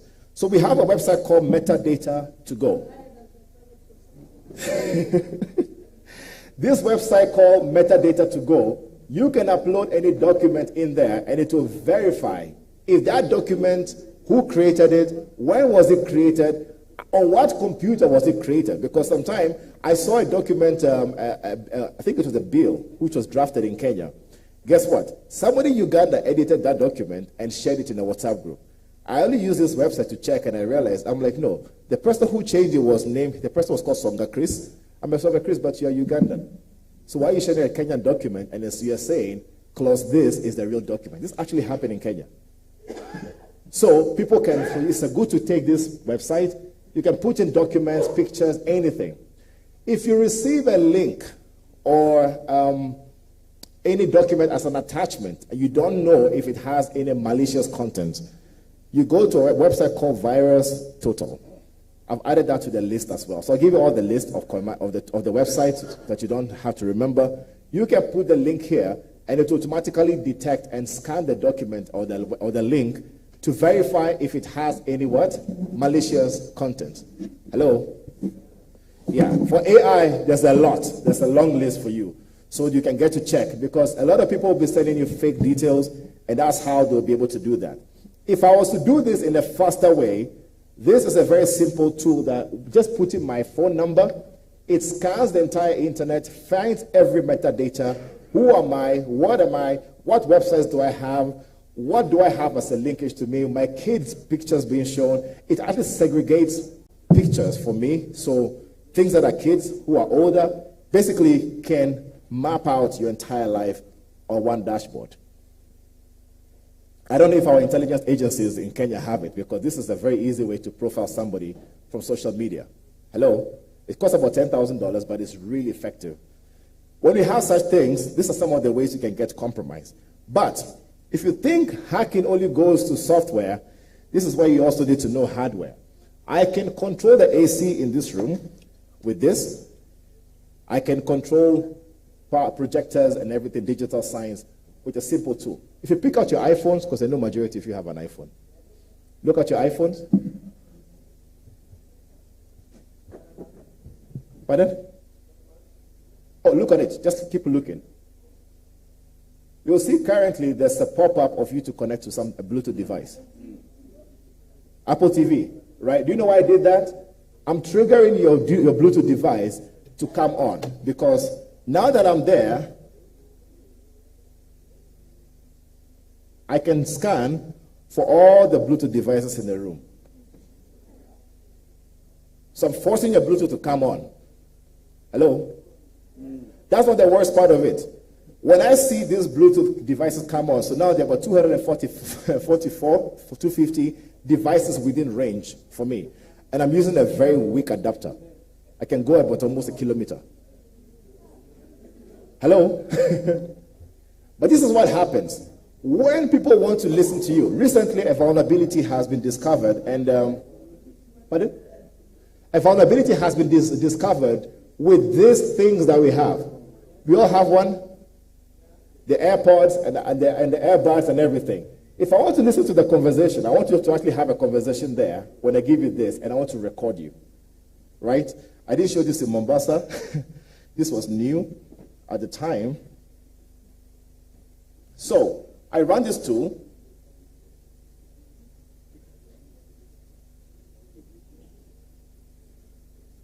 Is this thing dead?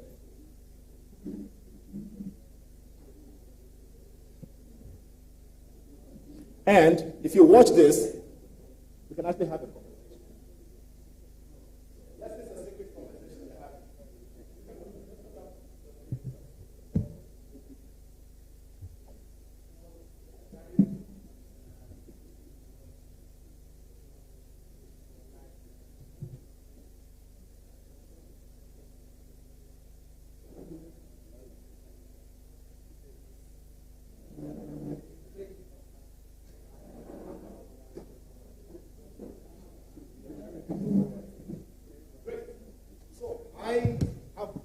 Recorded everything he's saying just because he has this next to him. There are better ones to do this, but let's now get to listen to that conversation. Can I use this mic?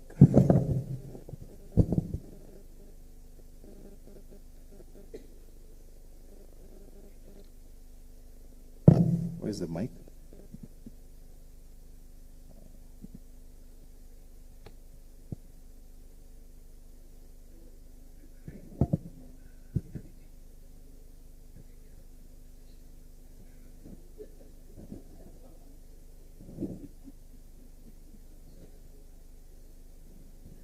It's not that audible, but it's somewhere here.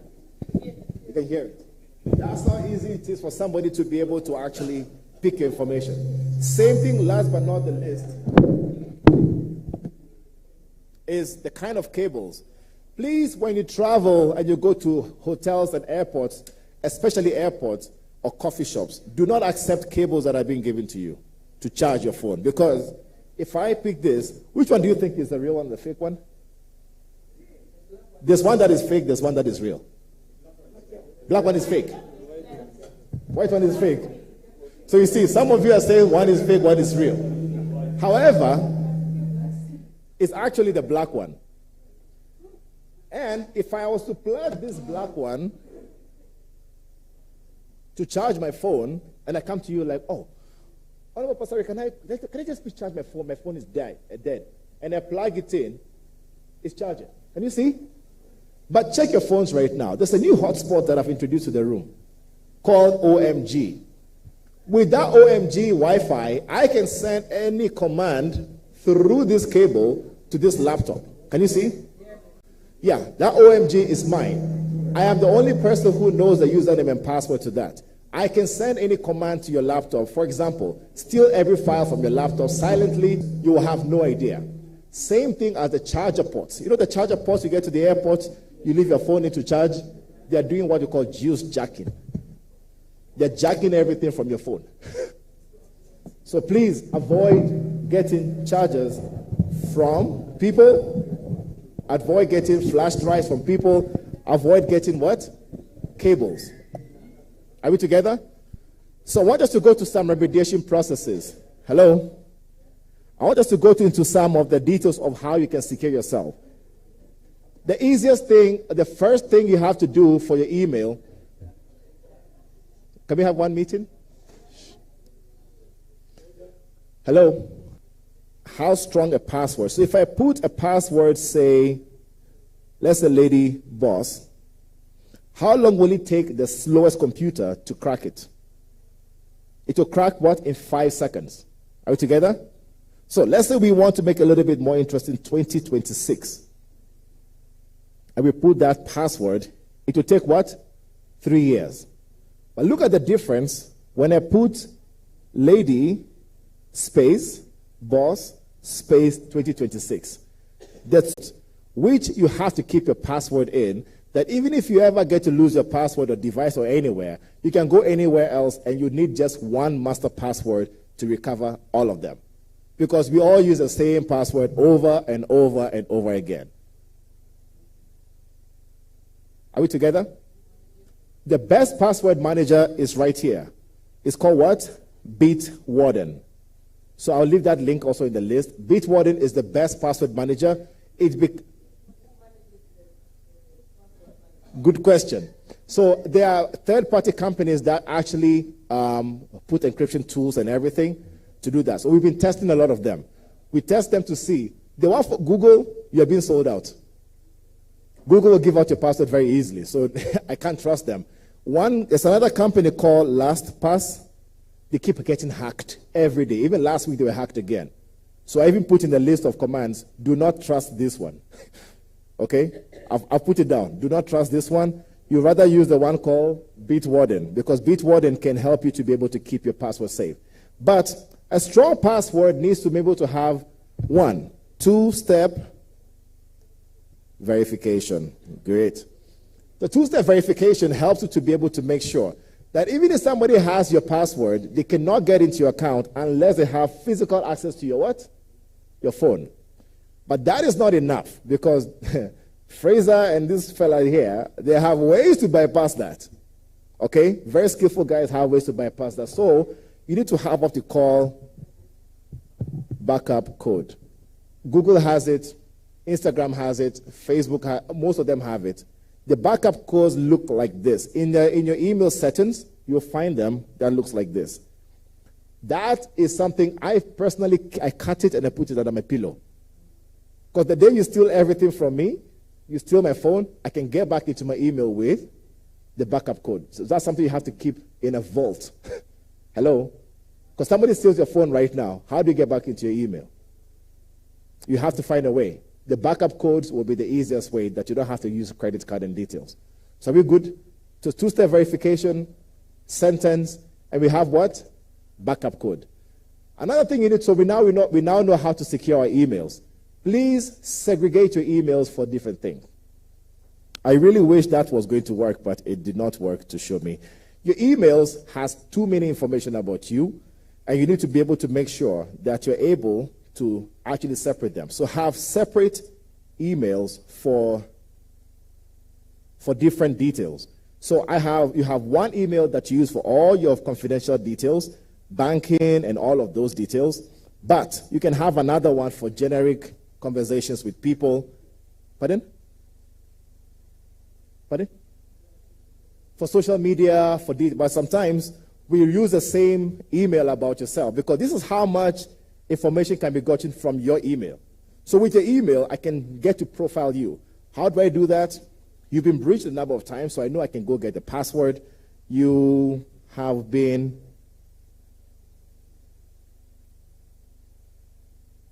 where is it? Oh, there's so much information about you out there. It's a lot. Your account has been registered multiple times on all of these websites. I can download the information for you so that you can go clean up. This is way too much information from just your email. So all of this email, your email has a lot of connections, and then somebody can now find out pictures about you, details about you, do reverse image search, and even use something called what'smyname.app, because the username that you have used there, I will go find out where else have you used that username, right? So what'smyname.app is a free website. If I put my name, say, let's put your name, right? Let's say we put the name that is, let's say Gladys Boss. Where has the combination of the word Gladys and Boss been used, right? Let's make sure that we are human. This goes to every single website everywhere to find a combination of the two words, either together or they are next to each other. So it profiles you. This is how somebody is able to profile you. Where have you been posted? What are they talking about you? You can actually now summarize your entire life with such tools. So your data is on the internet. There are many ways to be able to get that information. We need to be able to be secure by making sure that we don't share too much information about ourselves. We don't get to use the common passwords. We need to use password managers, and also even managing our social life, you need to be able to make sure you put those stopgap measures to be able to do that. So I've put all the commands down for you. We'll be showing the presentation that you can go back, just steadily do them. You can't do all of them at once. Steadily try to find out details of where your information has been used so that you don't get to be hacked all the time. Last but not the least is, as I wind down, is the details of Kenyans that I found on the internet. This is one website that has, I picked from Telegram. It actually has people's details of who they are, full names, where they live, details about them. One other shocking one is, I call it impossible. Let me even slow down. Tells you even the house number, what floor do you live at, what apartment, and all of this data is leaking. From your ID to phone number, your name, the house, which county. If I was a politician, I think I would have mined this properly and see how to send messages. But yeah, this is how much data is on the internet. We've been doing research to find out where are they coming from and the likes. We'll publish a paper on this very soon to show how Kenyans can be safe, because too much of our data is online and we need to be able to secure them. I think I'll be able to stop there. Thank you very much for listening. At this time, I say thank you so much.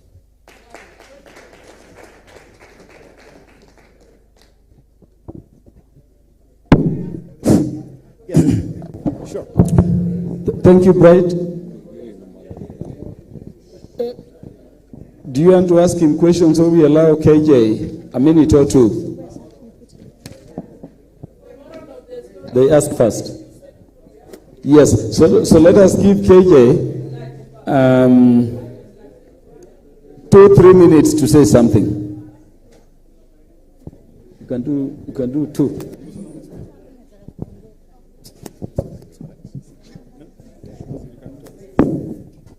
Honorable members, I think it is in order for you to appreciate Dr. Bright, Dr. Bright Gameli with a round of applause.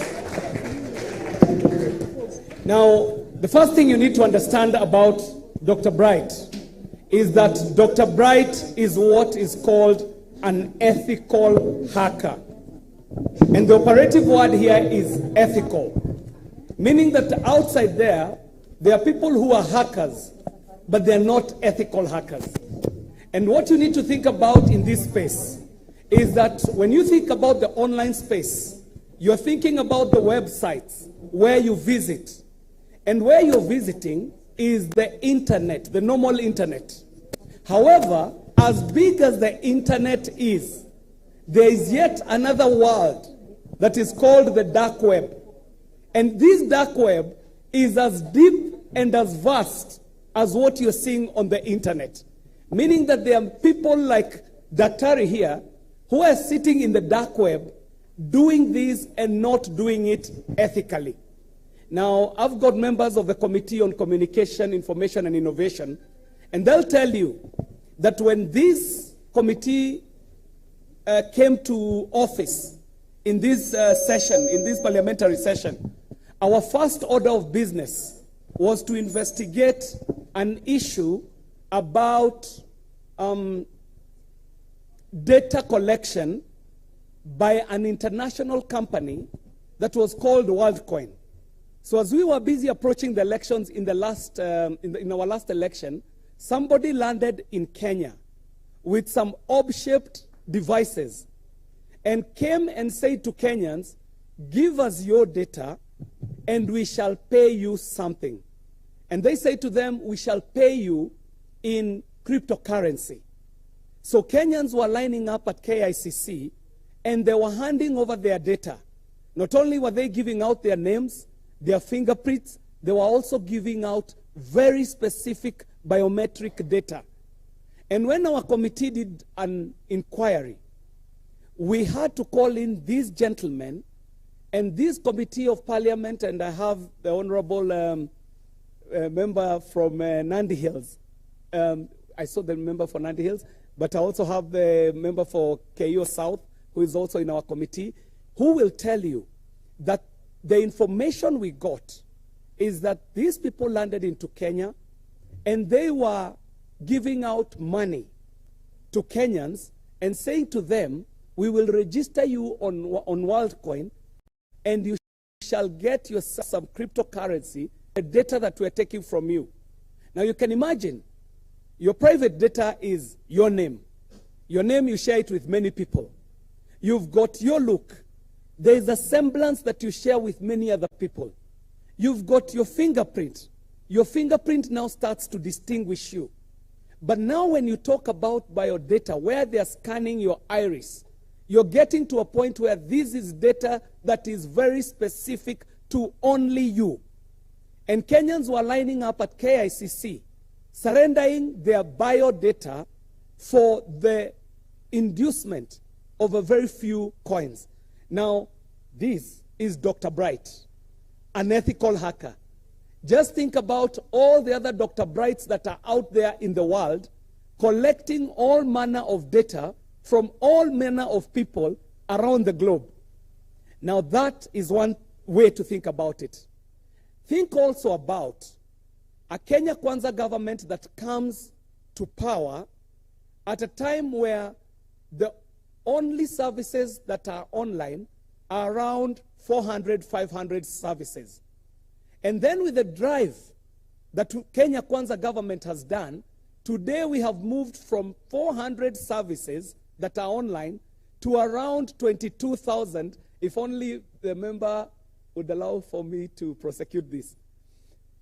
You get to a point where we are moving from around less than 1,000 services online to 22,000 services online, meaning that each and every government agency is probably transacting business online.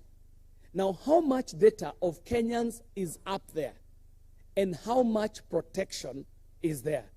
Now, one thing I would like to propose is that as you're making your recommendations of committees that we should propose for the next parliament, one committee that must be proposed is the Committee of the Future.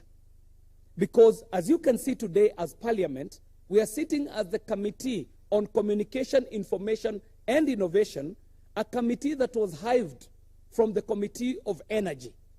The business that we are transacting as a Committee on Information and Innovation has to do with what you would call the second industrial revolution, if you were to call it so.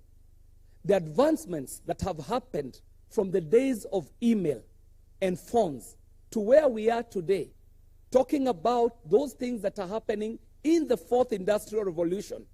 the era of cryptocurrency, the era of blockchain technology, the era of the Internet of Things. We as a parliament will have to keep up with what is happening in the world by committing one committee that shall be the committee of the future that looks into those things that are not happening today into 10 years. A committee that is tasked to look at those issues that are happening today and at most into 2 years. Because the advancements in technology today are such that what is cool today in 6 months has been overridden by what is coming up. Now, this gentleman, I defined him as an ethical hacker. Think of all the people who probably are graduating out of computer school and cannot get a job. Nobody has control about what they will go and do. So what if these people just decide to dive into the dark web? You have a name, you have a look, you have your own personal data and properties, you've got online presence, and then you've got young children graduating out of school who do not have an opportunity to serve the community as ethical hackers, who might fall on the other side of the community today. So we have to think about how Parliament would be considering those things that are relevant to today. Best example, finance bill. Ladies and gentlemen, you all know that the conversation that was happening online on the finance bill had very little to do with the finance bill that you're prosecuting in the House. There were young people who were making different finance bills. Others were trending clauses that were not in our finance bill. Then the worst happened, where on the day when we were in Parliament passing the finance bill, beyond the Kenyans who are interacting with you online, they introduce, what would I call them? They introduce where it is not a person coming at you online, they have introduced robots. So bots are introduced, and they're given your number as a member of parliament. And the bot now is sending messages to members of parliament in the thousands in a minute. You do not have a place to explain to people, even to start and explain that this finance bill has 197 clauses. You're telling me, reject, do not amend. You're asking these people, what do you want me to amend or change in the finance bill? It has 197 clauses. But they're saying to you, reject, do not amend. Before you know it, when you get into the House, prosecute the matter on the finance bill. By the time you're coming out, the traffic has changed online, and it is no longer reject, hashtag reject, do not amend. It is now saying hashtag something to do with the president. And this is being driven onto the phones and to the technology of young children in Kenya who are not like you, who are online natives. Online natives is to mean that this is a child who logged in and has never logged out in their life. For you, there are times you log in and you log out. Now, that's not where the story is. I want to end it, Mr. Speaker. Honorable KJ, 1 minute to end up. Yes. I want to end it, Mr. Speaker, by saying to the honorable members here, what Daktari is presenting to you today is a reality. It will not change. It will even get worse, so to speak. So that you shall go to an election where an image of you can be taken, and that image can become a video, and all they need is 7 seconds of your voice recording, and they can have you addressing people online, and you can even step down on an election where you're a candidate. So they just set you up, have your face, have your voice, and have you declare that you have stepped down from the election that is happening tomorrow, which is a reality. So it means that if Parliament has to survive into this fourth industrial revolution, Parliament will also have to be alive to the reality of the technology today. That what you thought was a phone that you would use for communication only has been abused by people who can get in as hackers. And that is bad enough. But then where we are going next is a place where these attacks will not necessarily have to come from humans. As we speak today, there are bots that can be deployed. And these bots would be operating autonomously, not under the control of an individual, and they would reach to you through whatever communication device as has been presented here today. So, ladies and gentlemen, for you, as you go, all you need to take from Daktari is that first, you probably need to check what your online presence today is. When you get to know what your online presence is, then get to be conscious about when you get online. Remember, you do not own Facebook. You do not own Twitter. That is the program that is on your phone. You do not own the connection between Twitter and the satellite. It is not owned to you. Then now think about the satellite that is flying over your country. You're in Africa, a continent that is not manufacturing satellites.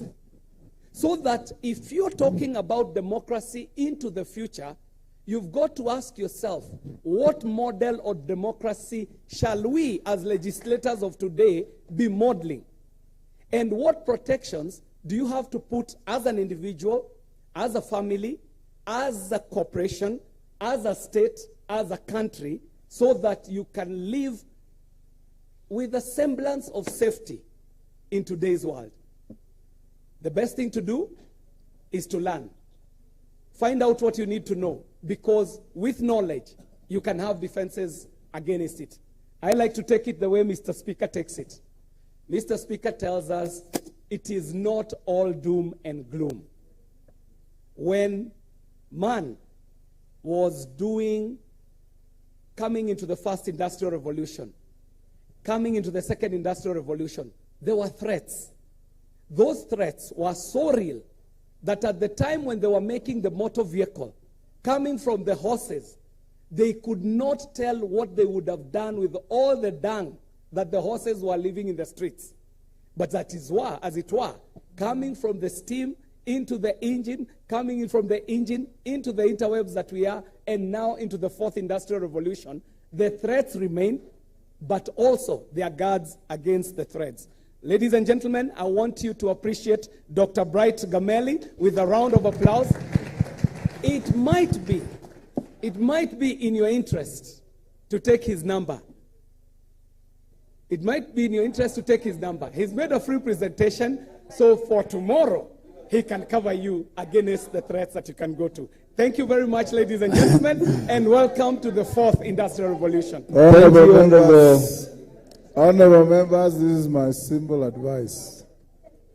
Honorable members, my simple advice. Take it easy, take it simple, don't fear to live, don't live in fear. Humanity has a way of overcoming each and every of these threats, and we will. These things come and pass. Humanity is too strong on its own to be destroyed by a robot or a hacker. So don't live in fear, don't fear to live. Take it simple. James Orengo told me he has never touched a smartphone. He only uses Mulika Mwizi and he's so happy. Next. Yeah, Dr. Gameli will give you his number. My number is 4. The number, where is the number? And with that, I think because of time, we can explore more issues with him. If he doesn't give us, we'll hack it. Privately. Yeah, so can Speaker, if you permit, only 1 or 2 questions, because we have 2 short topics of 10 minutes to do. Only 2 questions. Yeah, because others you can direct at him using your number. Esther Passaris. And Esther Passaris, I'll always go for the ladies. Beatrice Elachi. As Passaris takes the mic, this gentleman has agreed, Njoroge, give him a tent out there tomorrow to operate a clinic. Those who have got hacking fears can go and see him. He will be there for 2 hours. Okay, first of all, I want to say thank you very much through the speaker. And of course, wow, KJ, yeah, we need to hang out with you more. What I want to find out, WhatsApp. People say WhatsApp is encrypted, Signal can be bugged, you know. So those are the things to use as politicians when you don't want other people to hear your conversations. How true is WhatsApp safe in terms of encryption? And then also there's this myth that iPhone can be hacked.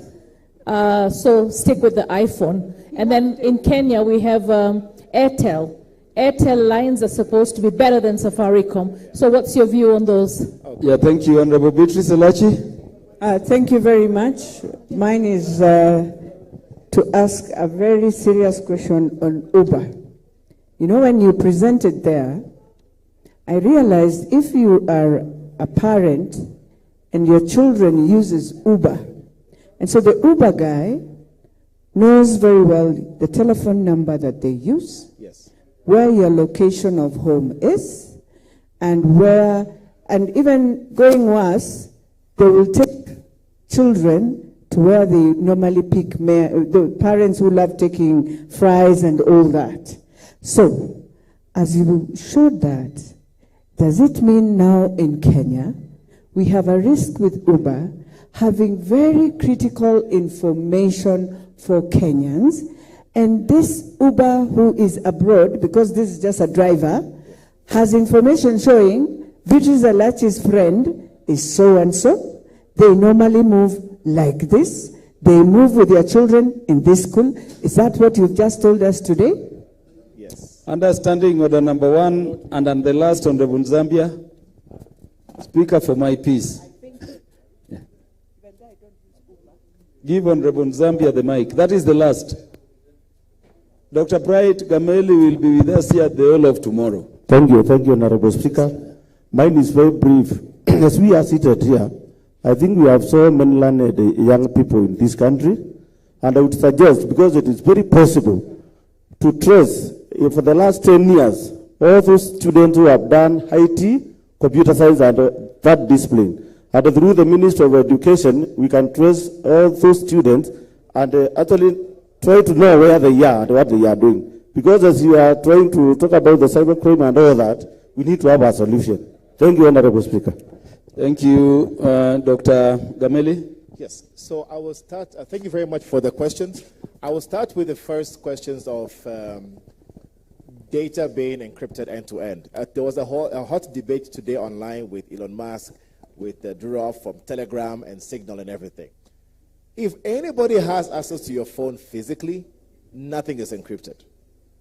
Does that make sense? So if I take the phone from you, there are tools that are able to extract details from your phone, extract details of where you have been, location details and everything. I'll share an article with you where a friend of mine did a forensic analysis on a phone, and it shows details from that. Naturally, anything that comes to you does not come out of the box encrypted. So you have to enable them. So Telegram, WhatsApp, you typically have to enable the encryption in the security settings. If you don't enable it, nothing you're communicating is encrypted. There are people who have hardwares that are able to intercept that traffic if they're within a proximity of you. Are we together? Signal is encrypted in a way that it has something really good, which is expiry. So the encryption that comes with Signal is able to encrypt data when you're chatting, but it's also able to delete the data automatically. But at the end of the day, it's all technology. They have to log somewhere. They have to store somewhere that they can actually process what you're doing. So nothing is really entirely safe. The only thing that is, which goes a bit offline, is a phone that I have. I have it in the back there. It's called a zero trace phone. So if Zero Trace Phone. Zero Trace Phone has been developed specifically to make you go anonymous, offline. So the tools there, you will not use your email for Instagram, but you can still browse Instagram. You can still browse TikTok and the likes without your email and your phone number being registered. Are we together? They have specialized applications they've created to make you not share too much of your information. So this is what we call Zero Trace Phone. If it was for Parliament, we would have created a server specifically for Parliament and use one app, which means any communication is only within Parliament. No third party is having access to what Parliament is discussing, and that is actually verified to be encrypted. It was actually developed by NSA and CIA agents. Otherwise, they can see all you're doing. Airtel, Safaricom, they're all the same. So there's nothing much we can say that one is secure than the other. Data of the portals they have. So I don't usually blame the telecommunication. I blame the third-party companies that fetch your data to keep. I'll tell you, for example, most of the loan companies don't keep your data safe. I've just shown you one, right? They steal your data and they keep it somewhere, and anybody can query your data. And all of that information is what they'll be using against us. So I don't usually look at telecommunications as the details of where I should look at when data security is being talked about. iPhone, Android, every system has a vulnerability. Macintosh is secure, Linux is secure, Windows is secure, but somebody somewhere will find a way to be able to get in. If you're a target, they'll figure out a way to do it. I used to create malwares for fun. That's the hobby I used to have. And I'll look for a way to create malwares for Windows, for Linux, for Macintosh, for iPhone, for Android. Because the tools are there, anybody can be able to do it. To the last question there about kids, there are so many young people who are bored. There's one I just showed our colleague here. There's a Telegram group. I can show you. I just Googled government in that Telegram group. You can see. Look, what did they say? Just read out what is written there.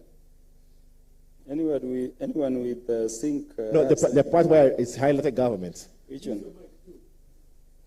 They're saying, take down a government website, leave the education institutions alone. It's here. It's a group in Kenya. Not a foreign group. These are Kenyans.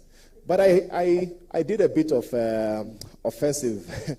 I had to wear the black hat because I was really mad that they're trying to hurt Kenyan companies, business, and government. And I hacked the guy back fully. And I called him and I told him, I know everything about you. I know where you live. This is the gate. This is how your gate looks like. This is what details about you. I know what school you live at. I have your face. To take down everything. So he took it on an entire Telegram group. I had to, and my team was very supportive. After 1 week, he put up another one with the same name, just changed a few details, thinking we don't know. But you're not invincible. We will find you. So the thing is, people are trying to do that, and they're all bored. They need jobs to be able to do certain things. Only Safaricom actually have what you call a bug bounty program. So they legally send Safaricom hacks they have, and Safaricom pays them. If we're to do that for government right now, a national bug bounty program. No, actually, they're not that expensive. So you can say every bag you submit is 5,000. To them, they're happy. 10,000 bucks. They always send me those details and say, oh, Bright, do you know somebody in government? I want to report an issue with XYZ system. Will they pay me? But you know what you usually get? They say, we don't have money. Thank you very much. Thank you, Dr. Bright Gameli. A clap for Daktari. We will have Daktari the whole of tomorrow. I've been hacked on WhatsApp myself. I'll tell you more about it. Could we have Mr. Mbuno come up front? Mr. Sheriff Samwendwa. Speaker, Mr. Sheriff Samwendwa was my classmate at the university. Yeah. The part we are going to, honorable members, are topic 3 and 4, and these are very critical. They are matters around our legal issues, more particularly the matter NGCDF. And honorable Speaker, if you would permit, I've agreed with your chairman, CDF can go up front. You can go up front if there is space. You may say something. Honorable members, Hata vijana wa TV sasa funga virago.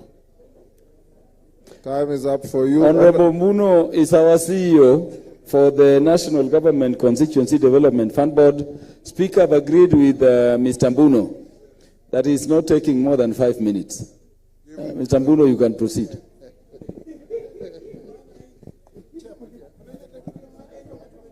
And 10 minutes will be done with this critical part. And the Speaker will then adjourn. Thank you, members. Thank you, Peter Opondo. Members. There's a lot of tear gas in churches in Nyeri. Yes. A lot of tear gas, Abuya. What's going on? Kwani wanamwogopa mtu au manini? Government bloggers, siku hizi nasikia wanaitwa affordable bloggers.